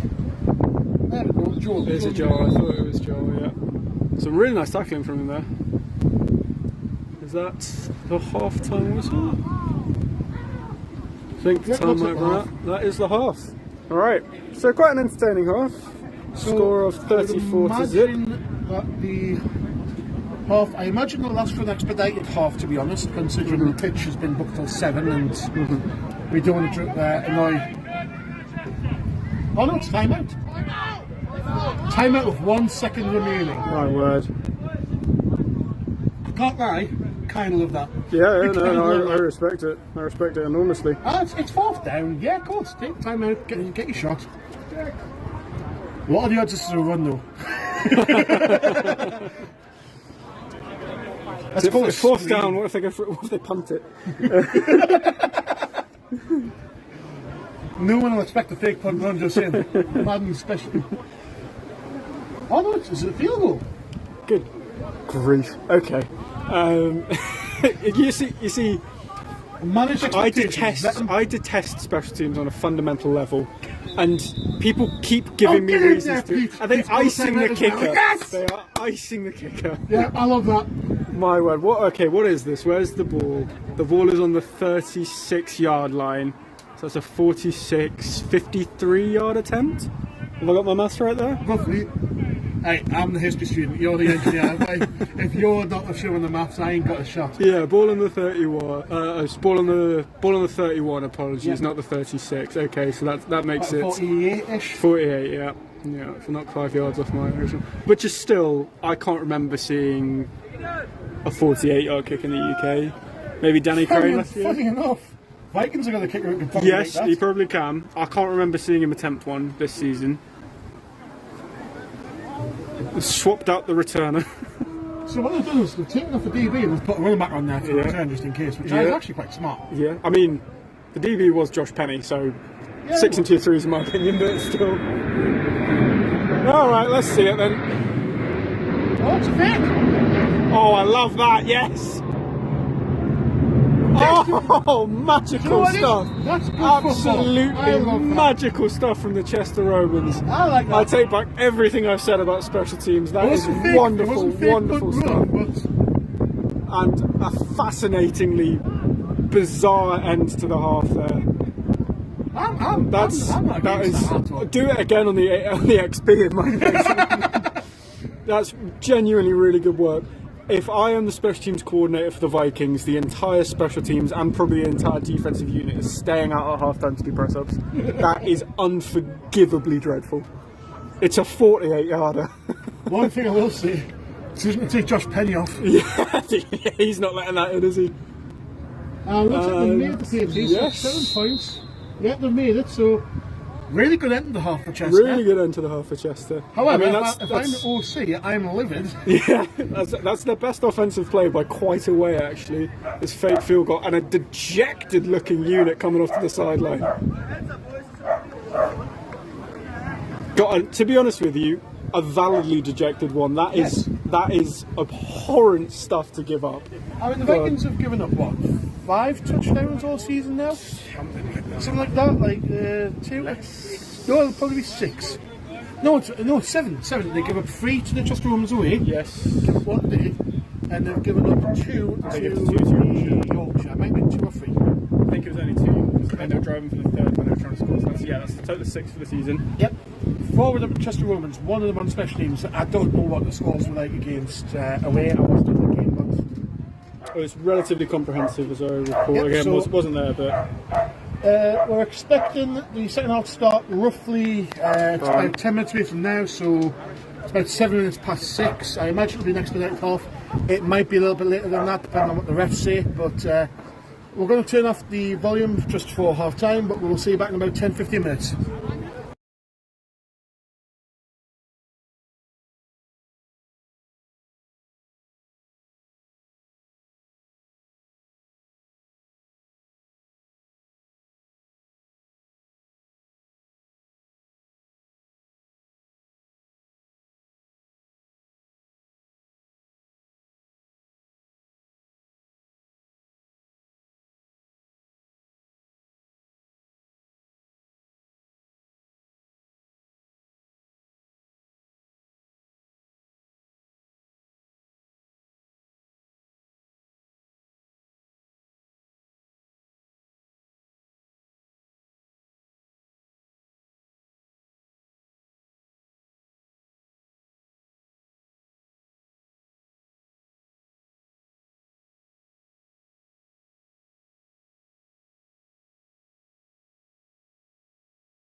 Right guys, third quarter's second half's about to start.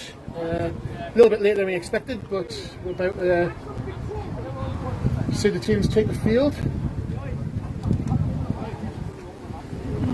I typically like to, at half time, go down and chat to some of the players and coaches that I'm more friendly with and kind of get a bit of a feel for the game, but not today. It's quite a pain to get up here, and I really don't fancy doing it again if I have to. Hello. Oh, bro, thank you. Well, hold on.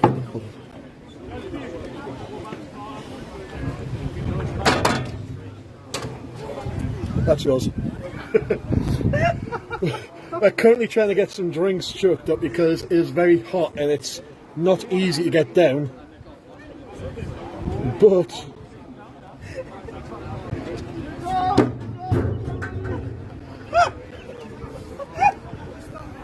It's fine. It's fine. Thank you. Is that one done?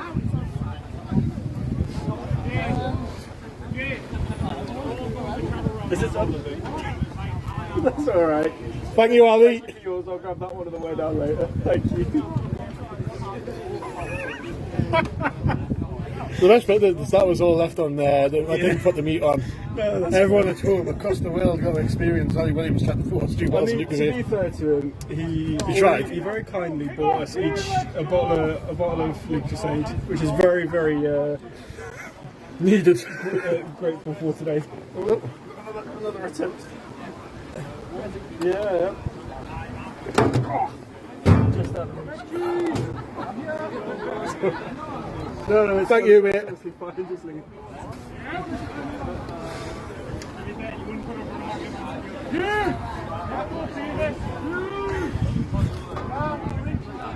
He's not getting the gate, is he?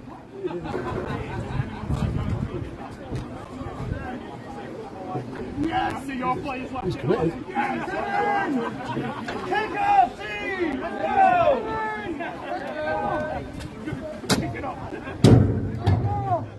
It's alright, mate. Thank you, Ray. We'll go another way. It's alright, honestly alright, thank you, mate. What did you draw?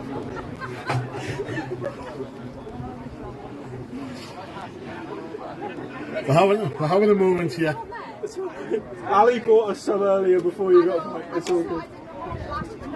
It's all good, thank you. If we're really desperate, one of them is on top of the container. I'll let down in a minute. Thank you. Anyhow. Your voice is gone. It has. It has. I've got a very intrusive laugh. So when I try and repress it. Jesus, I've just noticed when I laugh, the camera. So when I try and repress it, it does take a bit of a toll on me. My word.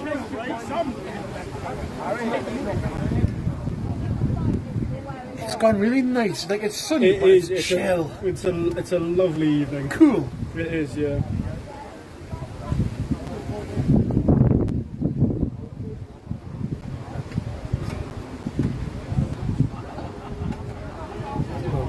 So as I was saying, I usually like to wander about, chat to some of the players that we coach with and know And coach against. generally, and coach against. Yeah, just get a general feel of it, but not today. Pigeon flew very close. That really was good. So yeah, special shout out to Ali Williams for using some of his hard-earned student loan to buy us 2 Lucasades and successfully throwing those 2 up Sure, with this is the first two we fought. astounding accuracy, like genuinely very, very good. And then 2 more that had also been purchased for us that clanged off the side of the tower. I thought he was going to hit the camera. That's why I was Yes, like, I was a little bit concerned. I think that might have Been put him why off you a went little the bit. through a Yeah, yeah. Anyhow, start of the second half there. Oh, what a day for football! This is genuinely Sunday. I mean, look at that. There's picturesque clouds rolling across the northeast skyline. I'm just glad there's no thunder or lightning. Yes, I was a little bit concerned yesterday evening of the thought of getting up onto quite a flat area and getting up into quite a high thing. And we're in a tower. Yeah. But here comes the opening kick-off for the third quarter. Nice booming kick. Looks like, yeah, it's gone right just inside the end zone there, so that's when you can leave. Yeah. Still, like, some confidence from the returner there.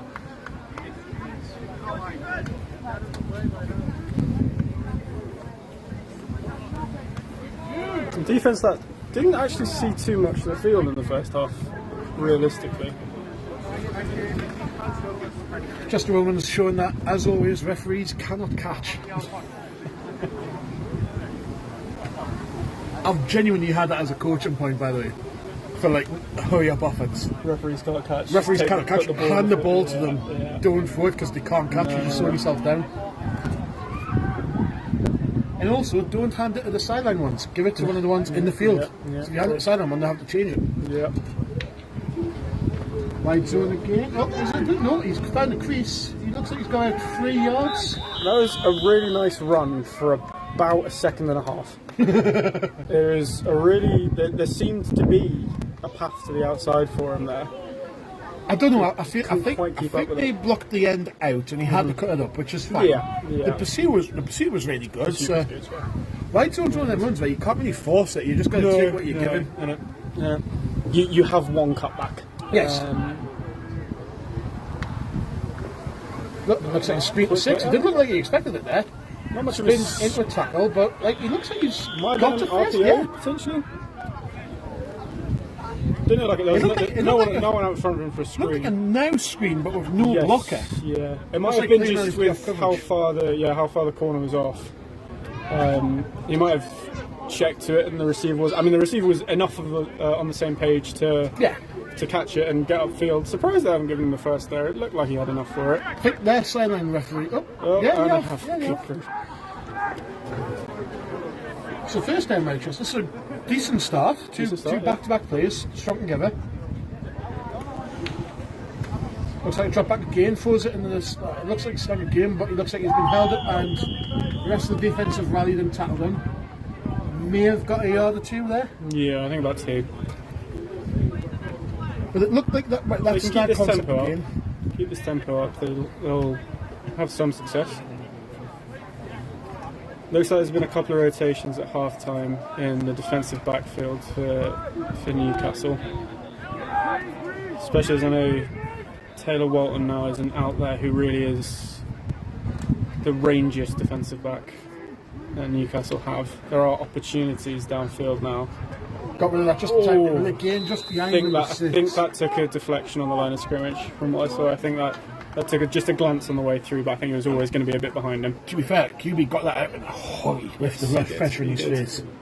It's very weird dropbacks. It almost looks like It looks like the draw old run blocking. Yeah. It's because the QB isn't bailing out of the pocket, but they're setting quite a deep pocket for him. It looks like the old Dan Marino drop back, where he's Yes. just like backpedaling just vertically instead of like crossing his feet. He escapes the pressure, makes the guy missing up the field, fakes off. He looks a couple of yards short of the first down, He but does. he's done quite well on escaping Quite well. pressure out the He side has, of the pocket, to he be has, fair. Yeah, and they are punting it. Which I think is a bit of a shame, to be honest. I'd have gone for it here. In your own half. Yeah, you're 34-7 down. You may as well. Why not?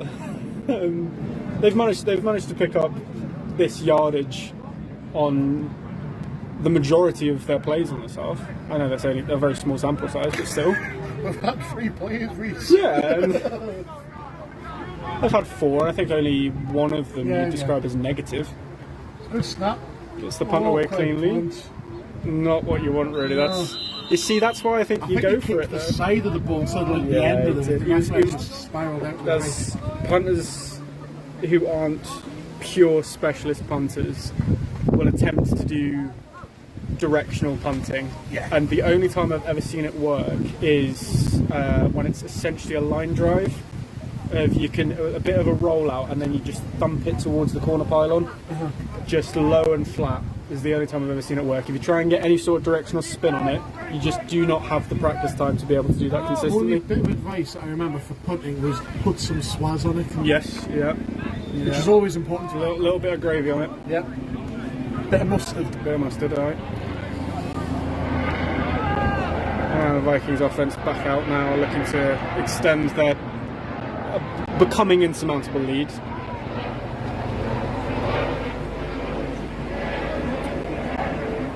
Looks like counter. Guys across the middle. Oh, linebackers didn't want any of that there. Yeah, he's gone. He's gone. Number 6 is absolutely housed it. I don't want to call out specific players, but some linebackers on that play did not want to get a bit of that. Nope. My word. He's a very compact but powerful build, isn't he? That's what's really impressed me about the Vikings backfield this season, is the variety in the styles of running. The only thing they're really missing is a true kind of shifty third down back, but they don't need it. They just don't need it in this offense. So that's a touchdown from Eden Harrison, and he had the fumble earlier, so I think every one of the Vikings running backs so far has got a touchdown now. Miss back up first, which we missed because obviously we had problems with the stream earlier in the game. Richard Barkley got one as well, so Eden Harrison's got one now. I don't think there's any running backs left to get a touchdown. Which touchdown? Which is always a good sign, you know, sharing the love. 28? Yeah, maybe. 28. There might be one more. I don't know if he's a DB though. No, he's a running back. You know what's happening when he gets on them, don't you? This guy's a I think he might have already scored one. Yeah. So here comes the 2-point play. Bulmer rolls out. Doesn't see anything else. Reverse course, back to the middle. Makes another guy miss. Throws it to Knox. Throws it a bit too high for everyone. There's a flag. There's a flag. Probably a hold or a block in the back or something, surely. Yeah. What? I don't know if they're saying it's a block in the back on defense. I don't know why you'd be blocking on defense. You can't be a block in the back. That's not a defense.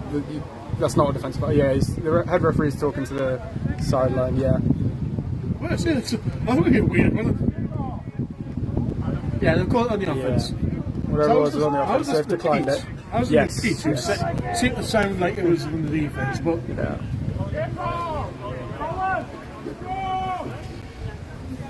That has frustrated me because we're now going to really struggle to get the score back to a multiple of 7, which is incredibly frustrating. It's 40 to 7. Yeah, 40 to 7. 47 made upon, yeah. I mean, first play on offense here should be all fake we field need goal. there was the Vikings to miss 2 more PATs and we'll go them. Yeah, that is true. Oh, is it? No, that's not true. No, it's not 52, yeah, you're right. It had to be 54. Yeah. So they need to get 2 more. Yeah. Yeah. Just 1 more. They need to miss 1 and get 1 of the 2-point conversions. Because I imagine they will continue to attempt the 2-point conversions now. Yeah, oh right, so they get the 2-point, yeah. I did see a mass wasn't a strong push. There comes the kick off again. I'm not very good at arithmetic, you know. Oh, good at maths. Looks like a relatively short one. Oh, neither returner wanted it. Good God. Return makes the right decision. A bit better just getting down on it. No hero pulled there. Flag, I think we'll have a re-kick here.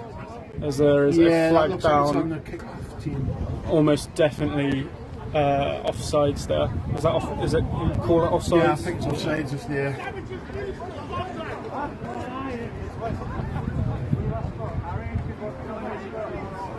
So yeah, gonna guess it's gonna be a re-kick. I think it's. Oh no, that's got it. The flag is still on the pitch. I think they've leave that, to be honest.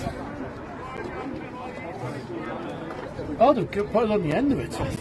I assume Chester has the option there to decline that and request a re-kick, surely.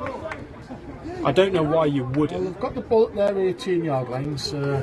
You've got to be confident in your ability to return it. I guess, but it hasn't actually been in necessarily the ability to get yards. It's just been in like the base level of execution.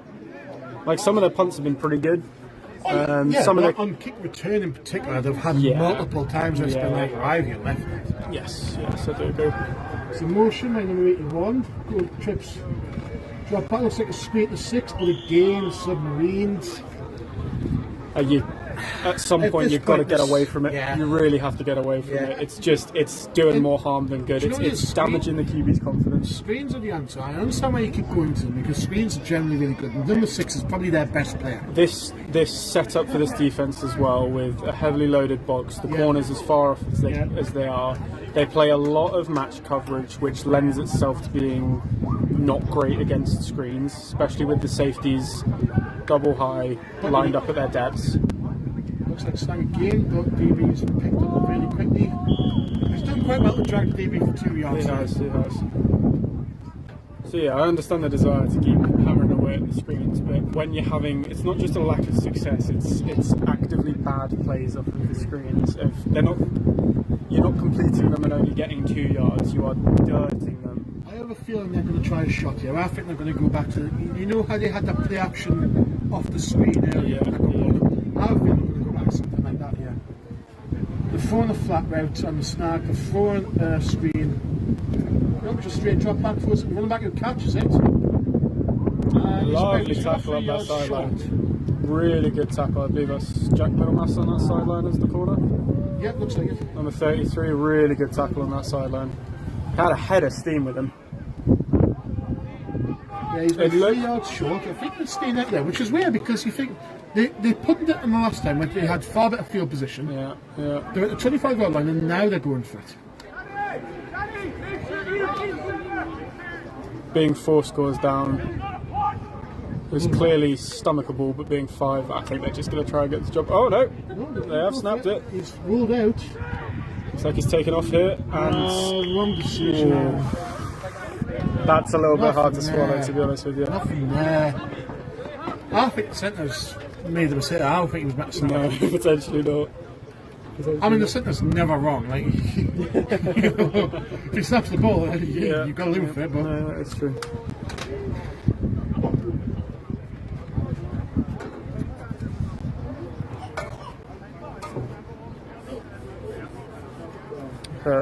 Again, just ridiculous starting field position for this Vikings offense. Where was this last year?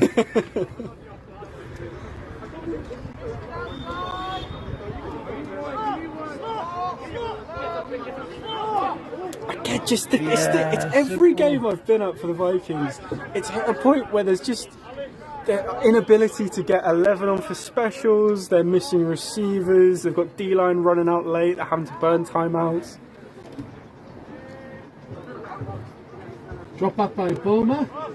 Looks like it's from the corner to James' corner. It looks like he's just got the first down. That's too easy, that. Yeah. When you're dropping 8 in coverage, that's far too easy. We're talking about it. Everyone in the box is really tight and not really expanding. And all the DBs are being pushed vertical, and it's just leaving that space in that immediate way. When you have those outside linebackers, that I always prefer to treat them as kind apexes. Of your apexes or your overhang defenders, at least of a roll down safety type, even if you've got a linebacker out there. But you just need to put the onus on them to essentially abandon your underneath responsibilities quickly and just get wide. Yes. Just get out to the flat. Just make it a tight window throw to hit that corner shot. If you're not rushing them consistently, which they just haven't been here. It's how quick a gate the same route.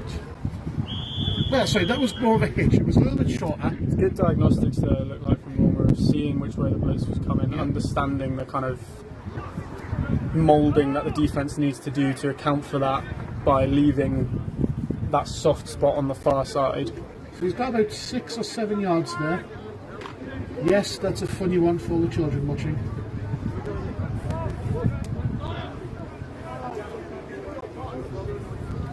Trips from the Vikings. It's a nice matchup as a solo receiver for James Corner. He does have a very much a height advantage on the short side of the field. Looks so I like wouldn't be surprised to see a fade here. Going to be truly singled as well. That's a run. He gives a space in the middle and he fumbled it. It looks like the Vikings he had control before the goal line. Either way, they've recovered it in the end zone. There is a flag on the far sideline though. Alright, we will wait until confirmation there. Be surprised if this regardless it's back. The call's touchdown. It was either crossed the plane with the control the ball, which gets touchdown, or a teammate recovered it, so it's still a touchdown. unless the flag brings it back. So we'll see what happens there. Looks like they're setting up for the XP. Yeah, it's on the defence. So touchdown for the offence.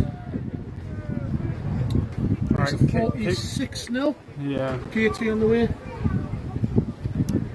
I want them to kick the XP here and then kick the next one as well, but I don't think they will. So I want them to either miss this one or miss the next one. But knowing Pete Nichols, they will go for 2 here, get another touchdown, and then kick it. Just So we'll have you 55-7, which is a horrible scoreline.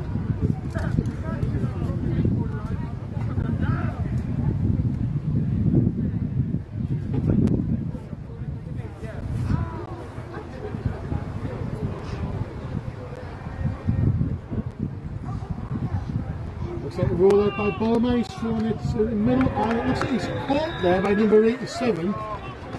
Really good hands, and yeah, signal for the 2-point.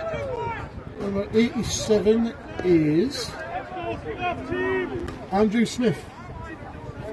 Shout out to him. Really nice catch in traffic there. Good strong hands, good at knowing where the goal line is as well. Yeah. And just kind of sitting down on it.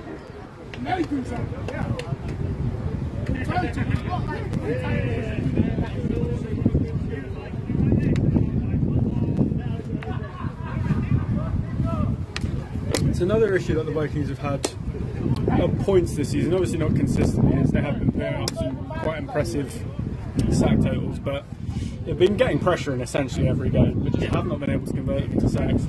Again, I think there's only been 3 or 4 sacks this game. Yeah, I think a couple of rollouts that you'd probably still give on sacks. I will give that QB some credit. He has got the ball out in the corner. Like, he might have held onto it far too long at times, but his release has been really quick. Yeah. And that makes it a lot harder for D-line. So I'll give them a little bit of leeway, even though I know that some people on the Vikings defence will not accept it. High kick again. Number 12 lets it bounce, which is what we're not meant to do, but by the by. And just Really good swarmed tackle. there. Really good tackling. By number 84. Yeah, I get nervous every time I see a ball bounce on kickoff. Yeah, I know. Just, oh my word, lads, just get underneath it. You have the space to run onto that as well. Hit it with a bit of You momentum. never know where it's going to end up. You never know where it's going to bounce. It could die on impact. Yeah. It could just sit flat. It could bounce straight up in the air. It could spin back and head straight into the arms of one of the coverage unit running downfield. And you know what it is? It feels great when it bounces out of bounds and you get an extra 15 yards. Like, it feels great. Don't trust it. No. You don't trust it. That was not close enough to the sideline to even think about attempting that there, to be honest with you. Motion. Close the screen. Good blocking. Nicely Really completed, good blocking. really good blocking. Cuts back inside. Looks like he gains about 6 there. So that's a good play. I like that. That was a nice play. That was nice. Nice little chair screen over and back Yep. swing. Get him out into the flats before the linebackers had a chance to even really follow the motion there, which is nice. Does kind of show the quality of this Vikings defense though, that they really weren't troubled by that. And he had a good amount of space and some pretty good blocking there, and the flow is just too good for it. Really very few missed tackles by this unit as well. Put a tight end in. It looks like an inside run for kick out. He's kind of... I don't know about that one. He kind of had a hole, but he kind of decided to just push the pile instead of bouncing to the outside a little bit, right behind his kick out block. He's pushed forward for maybe a yard there, but... Makes a relatively manageable third down here. One of those little sit-down routes, if they can third complete and a 3. screen, probably gets you a first down here. If they connect. If they connect. If they connect. All right.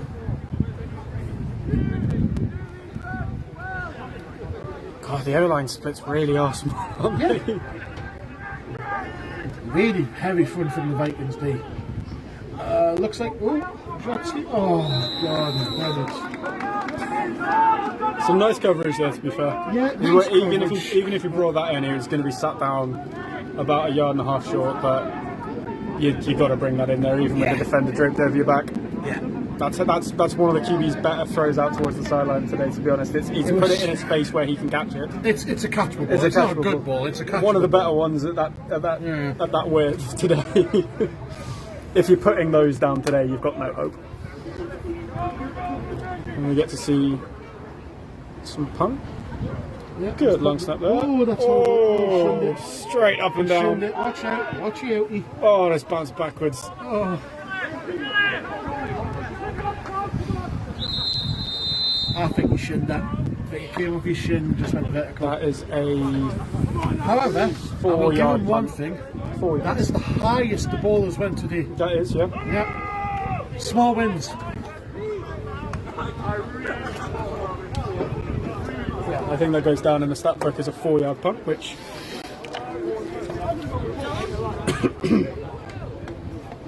not ideal, but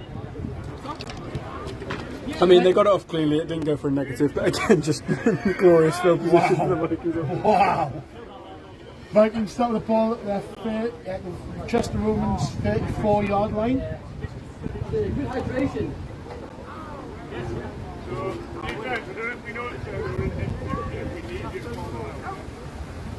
Drop back by Bulmer, guy gets through, rolls out to the right, got a bit of space.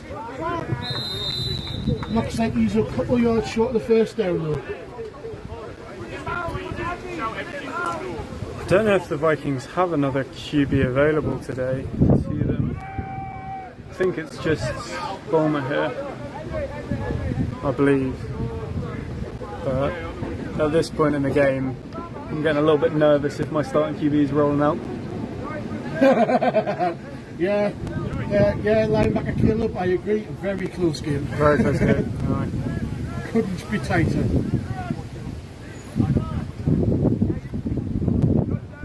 I hope we get to do some playoff games here because I would quite like to commentate on a slightly closer game. At this point. They should be, yeah. As long as the Vikings don't lose to the Rams. Oh, he's found a crease. He comes back on the side. He's rumbling. He's bumbling, and he's down at about the 14-yard line.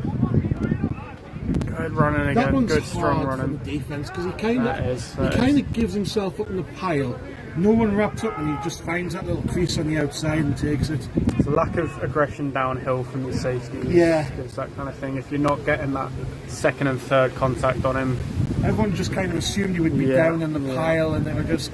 But at this point in the day, you've been out on the field for coming up on 40-odd plays, I reckon. Oh, easily.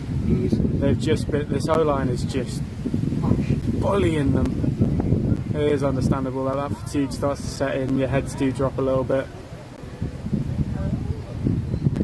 So back, good blitz by number 5. Really good cut by the running back. Bulmer's out the left, throws it to number 23, and it looks like the DB timed that contest really well. He did. Put on the receiver. The ball was a little bit high. He had to stop his momentum, plant his feet, and go back up for it, which is always going to be challenging. And so that brings up 2nd and 10. Yeah, at this point in the day, especially as a defensive back, I mean, the pass game hasn't really stretched you as much. You know, there hasn't been a super vertical play that's really damaged. Posts in the first half, but nothing really. It's all been pushed vertical to hitting the intermediate. Yeah. You are thinking about like what you're going to get at Leeds Skelton on the way home, kind of thing. The Anna de Armas of service stations. It's like an inside handoff, gets vertical straight away. Looks like he's got about 3 or 4 yards there. Looks like pretty good tackling about 10 from the D line there, by the looks of it. Sets up about 3rd and 5-ish.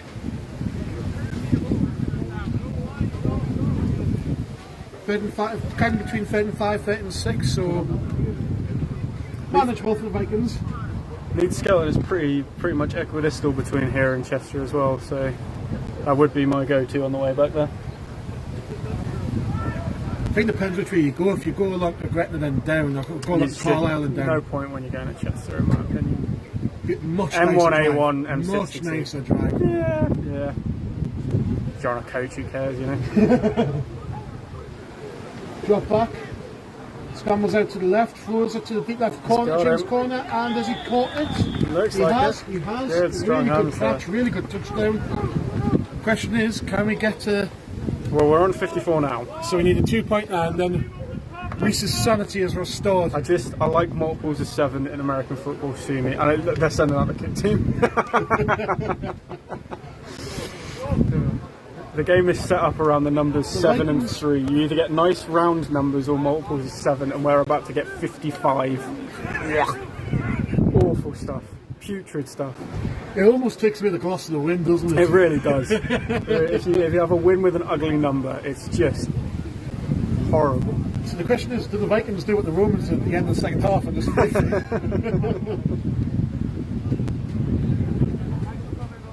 Kick is up and Barely over. barely over. Barely over. Definitely his worst kick of the day. Very reliable kicker. Worst kick of the season, to be fair. Yeah, But it goes through. it goes through. He's had better kicks than haven't. Yes, yes, he very much does. Yeah, proper ploop of a kick though, isn't it? Oh, like one of mine. You're a Welsh rugby player. Jesus. No wonder. Kick a rugby ball, alright, but.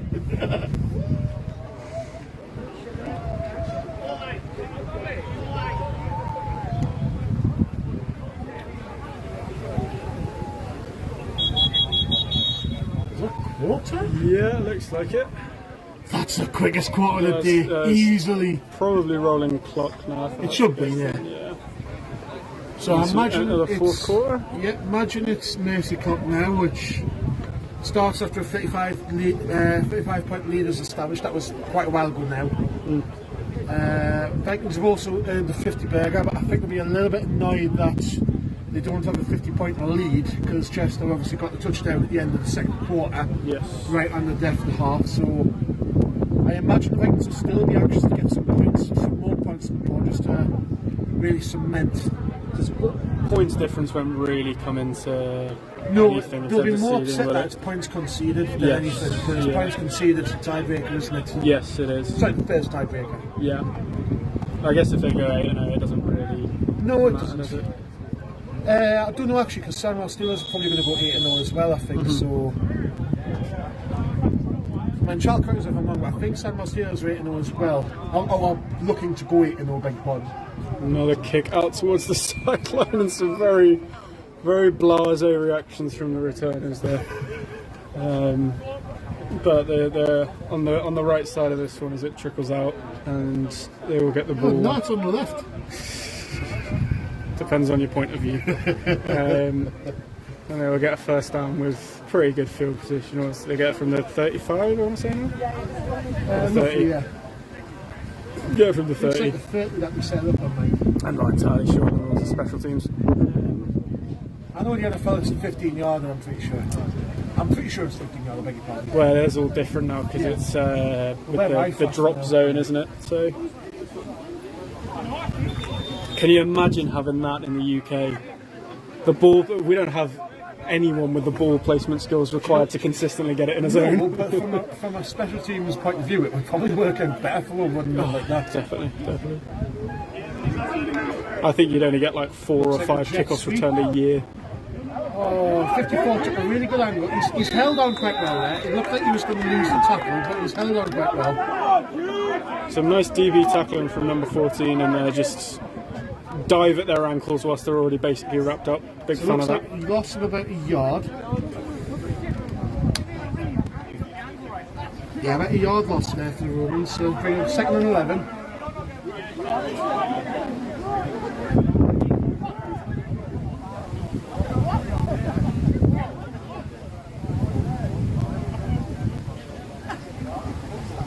Drops back to pass again. Slams up the right, throws a deep shot at 6. They were a little bit off sync there. 6 is expecting the ball right to the body and QB would float and lead them. Bit unfortunate on that one. The QB had done a pretty good job of. He had the time as well there. He had the time to set his feet and flip his hips again. It was just a miscommunication. Yeah, We it both was, expected a different thing. I'm impressed by number 6. I don't know what he's doing because he's not got a team sheet, but number 6 has been a really good player. He really has, He took a vicious hit in the second and got Absolute straight back up. wallop in the first half. Oh, time out. I think there was a second ball on the field, just out of shot here. So still rolling clock.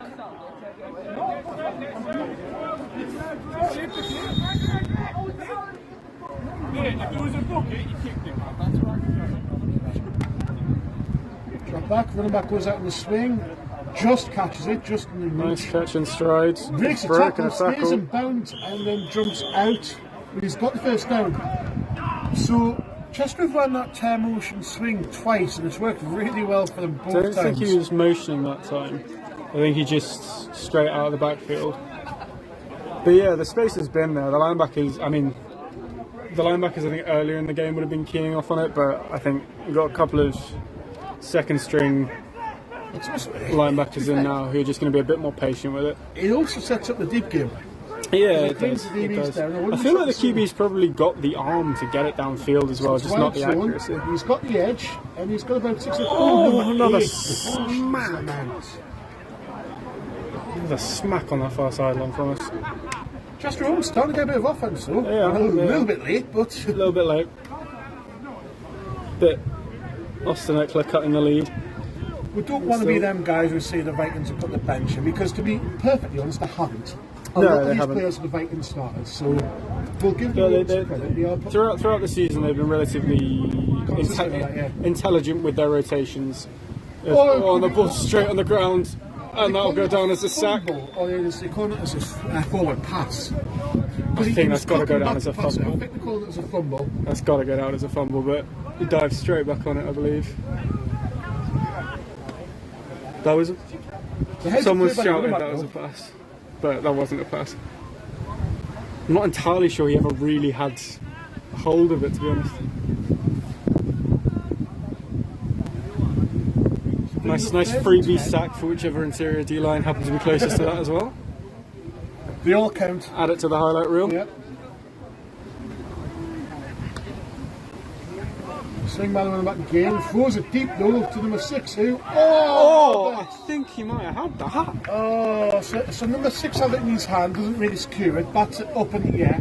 Albert gets 2 hands on it, and he drops it as well. I don't know from this. Obviously, we're not quite as close as the sideline, who really didn't think he caught it. But from here, it looked like he had his hand under it the entire way. They both did. They both had a shot at it. Yeah. It's a 4th and 10. Are they thinking punt on? Are they not? It looks like they're staying on the offense. So I caught in what I'd describe as limbo. The referees, the head coach seems a bit odd and moved to the sideline ref. I wonder what the crack is here. Yeah, I assume that's the head coach, but he seemed a bit upset with the referee there. I can't see why.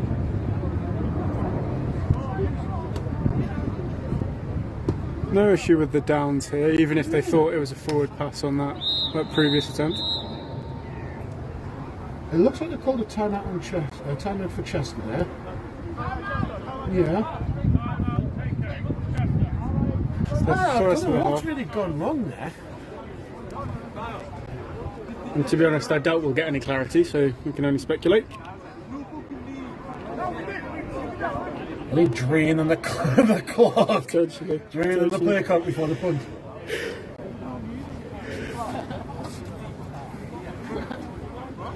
Yeah, it looks like they sent the punt team out now.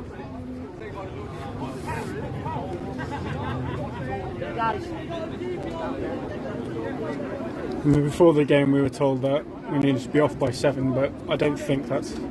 I think we'd only booked the pitch till 7. I don't. Doesn't look like there's anyone queuing up to get on.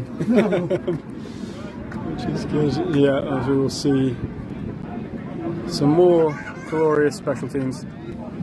We did the score, by the way. We have here 55-7. Yeah. I don't think I've missed one. Oh, we have. Very deep for the punt now.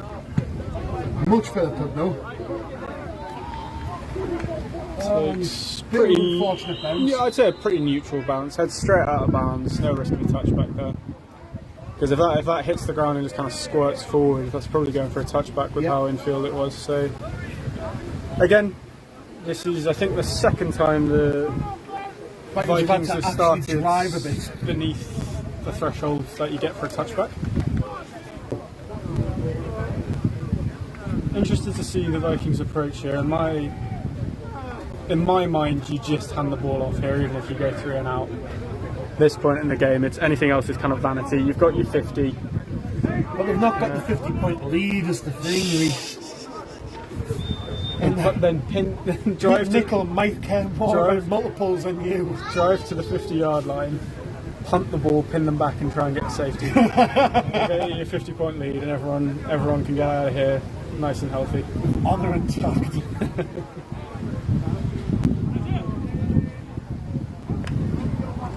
Looks like a handoff to the running back. Really good tackle. Down. Really good tackle. Some of the best lateral movement by the linebackers today, there.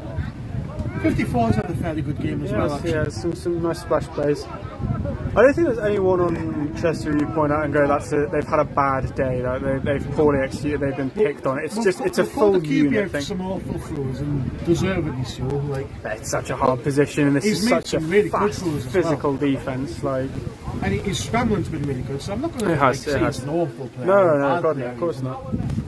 I mean, he's probably had a bad game, but even in the closer game against Yorkshire, I don't think their QB had a good game. I don't think any QB's had a good game against this defence. It's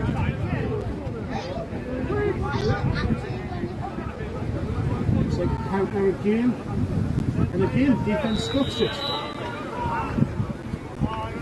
And I think the Vikings should be happy with this, realistically. Just hand the ball off, let's drain the clock out, let's get out of here healthy now. The fact that they've lost a couple of yards a little bit worrying, because I don't like being packed up for the punt. To be honest, they could use the reps. I mean, I'm joking with that, but genuinely, some reps under pressure for punt might not be the worst thing in the world at this point.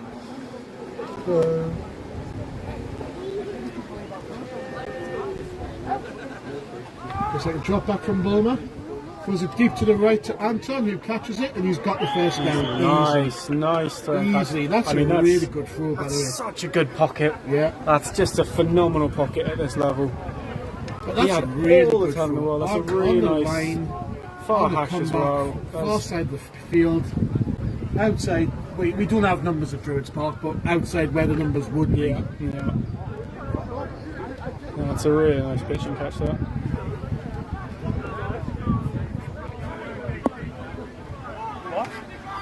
Trips to the left.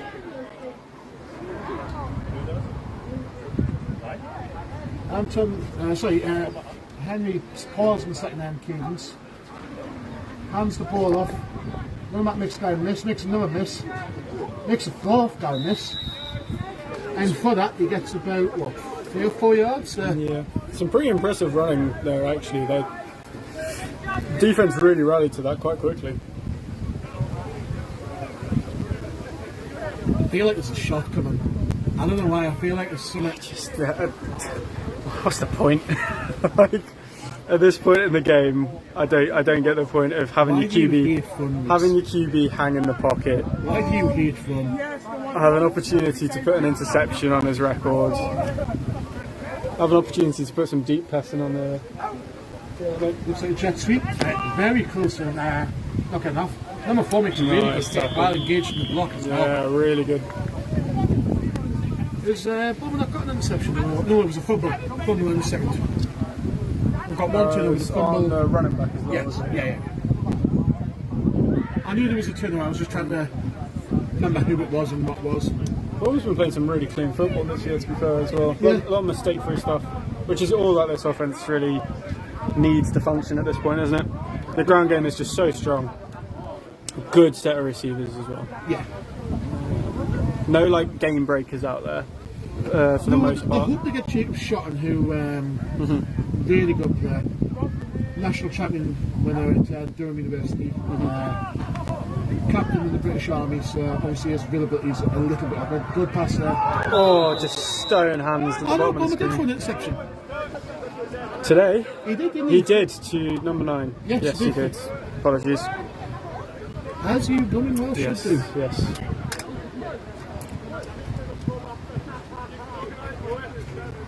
That brings a 4th down.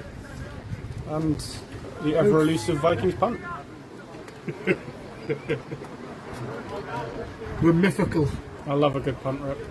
as what?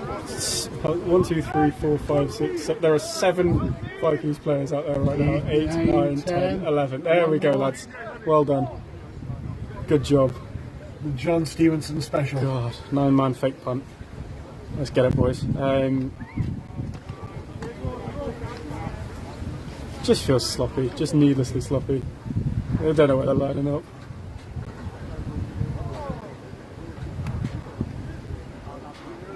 Awkward. Snap. Good. He looks like he's shinned that again. It's not as bad as the last one. Not a great punt. And an Unfortunate awkward bounce. Nicely Chestnut fielded. start just shy of midfield, about 48-49 yard line. Can't have that much longer left in the game. You would imagine that we're at least halfway through the fourth, at the very least. That Would be quite surprised if the 2-minute warning isn't on this drive, if this drive's anything more than about 3 plays. Yeah. Colin Joyce, defence head coach, is saying just get him off the field. Get the offence back on and the game is done, pretty much. Yeah. I mean, at this point, the result is decided. Like, there's no doubt about that. It's just the result was decided by half time, realistically. Well, Vikings will be a little bit anxious to not concede any more points because points against is a bit of a deciding factor. It looks like a jet looked really slow there. It did, but he gets around the edge. He's got about 2 or 3 yards there. Did look a bit slow motion, that did. Yeah. Might have just been the line he was running from here. It didn't really. There was no north-south movement at all. Straight lateral.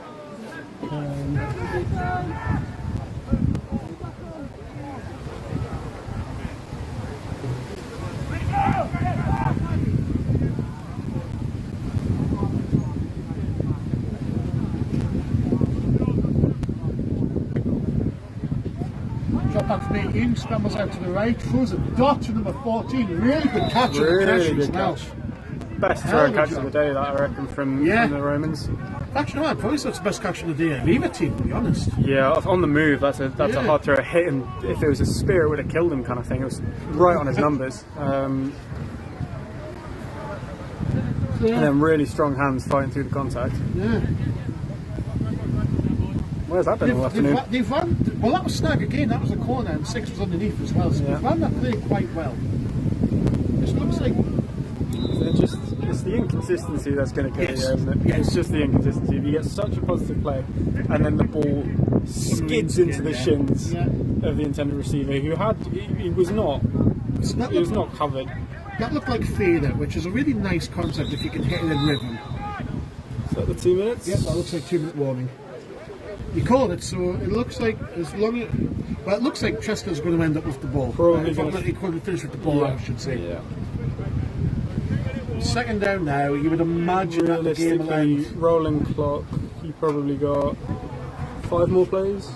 Having said that, Chester have not called a timeout yet. Chester will probably use their timeouts to conserve the time. They've had 1 timeout, so they've got two timeouts left. Yes, they have. Yeah, you're right. And obviously they don't need to use up the 40-second play clock on each play. Yeah. So you're thinking probably a minimum of 5, maybe 6 plays here. Obviously pending a turnover. The game, but there's a flag on the backside. Goes backwards, loses tackle, but he's forced to cut back up and really, he did really well to squeeze through and load the tackles there. Good job. There is a Some flag very on poor the tackling on the backside. far side. If I had to guess, that would be either an offsides or lining up in a neutral zone. I'm not certain. I believe flag on the defence stops the clock. Flag on the offence has a run off. Don't know what it is for rolling clock here. That's what I mean, yeah. I think on defence it stops the clock. On offence there's a run off, I believe. So another procedural on the defence there. So I think that stops the clock, so that's basically a timeout as well as some 3 yards. Yeah. For the Chester Rovers. I believe it'll probably be rolling clock is on the referee's signal. Vikings seem to think it's a screen pass. There's very wide splits by the receivers. There's a screen pass. It's a fake. They're throwing it deep to 14, and it's blocked by number 8. True GB hands there. Makes you proud. If we could catch replay receiver. I think they were shouting green, which I guess is their trips check. Or is I've it? heard that. Yeah, I've heard Or that is a few it? times Who today. knows? Lots of new defensive install in the week for the Vikings because Reece can't keep his mouth shut.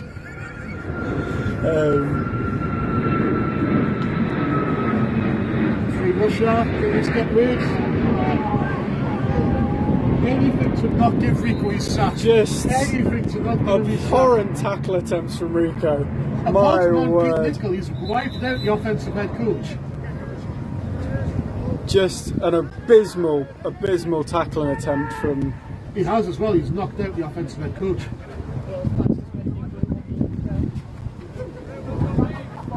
Oh no, there's We've got someone down on the near sideline player here. down on the sideline. Yeah, just bad form all around from big number 0 and his old man bones. Just. Can't lie, I've noticed something which actually really annoys us. Uh-huh. He's got number 0 on his Yeah. jersey. Yeah. He's got 52 on his helmet Yeah. Oh decal. God. That Vile stuff. should be punishable by Vile death. stuff. Awful stuff. Poor form. You know when you like read through history books and you see, oh yeah, like William Wallace was hung, drawn, and quartered. that is equal. And I've mentioned that specifically because Scotland got knocked out the World Cup, and I've got one thing to say. As a proud Welshman, I am very excited for England England's to demise. lose in Yeah, I know. just brutal fashion in the round of 16. I think it's just going to be phenomenal stuff. Oh, I mean, it's quarterfinals. We're going to go out the quarterfinals. It's going to be Mexico, and it's going to be the dullest 1-0 ever. I think Mexico will be around the 16. Oh, is it around 16? Yeah, it is, isn't it? Yeah. I think it'll probably be Brazil in the quarters, Yeah. Argentina in the semis on your side of the draw. I'm excited. Should probably give a bit of a shout out to Enrique number 0. Or 52, a proud Cape Verdean who has a relative playing on the left wing for Cape Verde. Gary something, isn't it? Gary Rodriguez, I believe is That's his name, it. who's put in some phenomenal performances so far in their very impressive World Cup campaign. If only Rico could live up to that and tackle the quarterback. Wow. Yeah. Wow. Just brutal stuff. That is a shot. Just brutal stuff. Shot. I mean, he's had a couple of chances to tackle him on the sideline and he just hasn't done it. You know. Motion by 81. Roll out. Oh! That running back wanted nothing. Now, that is how you sack the to do with that quarterback. pass, bro. That is how you sack the quarterback. If I'm in film and I'm the QB, I am livid with that running back. That is think borderline cowardice. There is something truly almost animalistic about being able to sack the QB without having to go on the ground yourself. Just grabbing him by the shoulders and throwing him shoving down, him down. and kind of jogging away is, yeah. I'm sorry, Take but notes, Rico. running back just stand there and just be like, yeah, Just didn't fancy a it. human turnstile. And that is a change of possession. Just call it. Vikings don't want the ball, they want to go home. Well, I think someone's called a timeout. It's Mexico, someone tonight. No, it's Canada, South Africa. I think Mexico just had a midnight game, so there's Potentially. my knee. Regardless, this game An interesting, a genuinely quite interesting day of sports today, with Ben Stokes announcing his retirement mid Test match. the rugby's starting this week as well. Well, yeah, the summer series. Which Here comes the offense, presumably for the last time today.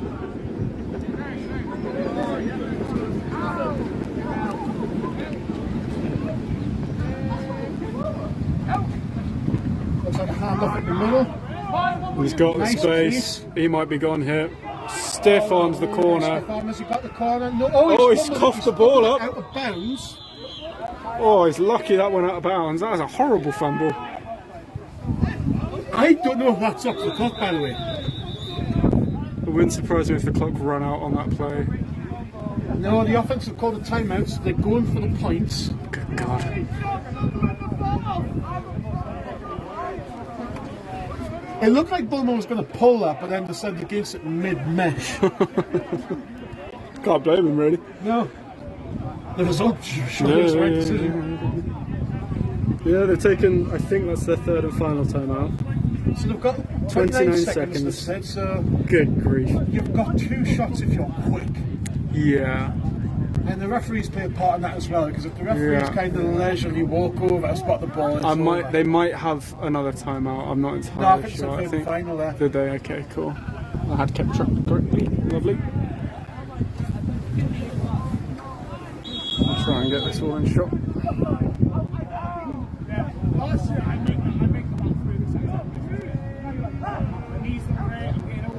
Drop back. Decent protection. Steps up for the middle. Makes a guy miss. Still going. Makes the guy miss. So he's down. If the other timeout, they're going to... Yeah, so that's their third final, I believe. Right, yeah. Got two Chester Romans slow to get up. So we hear old man Rico whining to the crowd again. Yeah. Tail is all his time. He talks off for a guy with 0 sacks. We're going to get when he watches this back as well. Oh, Jesus. I'm going to tell it to his face when I get down from this tower in 45 minutes. Yeah, so this is now the third and final timeout. I understand wanting to just pile on the points. I get it. Points are hard to come by if you have the opportunity to score points. I just really don't like when you've already had a season-ending injury to a quarterback. Yeah. Having your QB drop back and then take off straight up the gut just terrifies me. Shout out to Jack Marshall as well, by the way. I hope his recovery's going well. It was a nasty injury. Not really on a point. I know he doesn't want to hear it. No.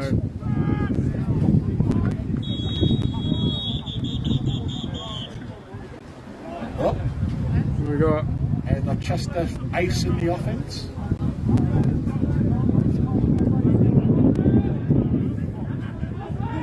It feels like there's a bit of bad blood going on here almost, doesn't there? Like, why are we calling timeouts at this point of the game? I don't think it's bad blood. I just think it's a case of, listen, if you're going to go for it, we're actively going to try and stop it. Yeah, of course. We're not going to just give you it because you want it. Chester have another timeout left. I'm not sure what permutations would need to happen for them to be using it, but I think you never know. I think they said 24 seconds ago. I think they said that the ball must scramble to a 5 seconds, so there was a timeout. So it felt more than that, didn't it? But I think they said 24, so at most you've got 2 plays. Yeah.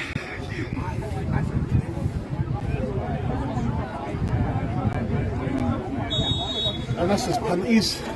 Yeah, of course.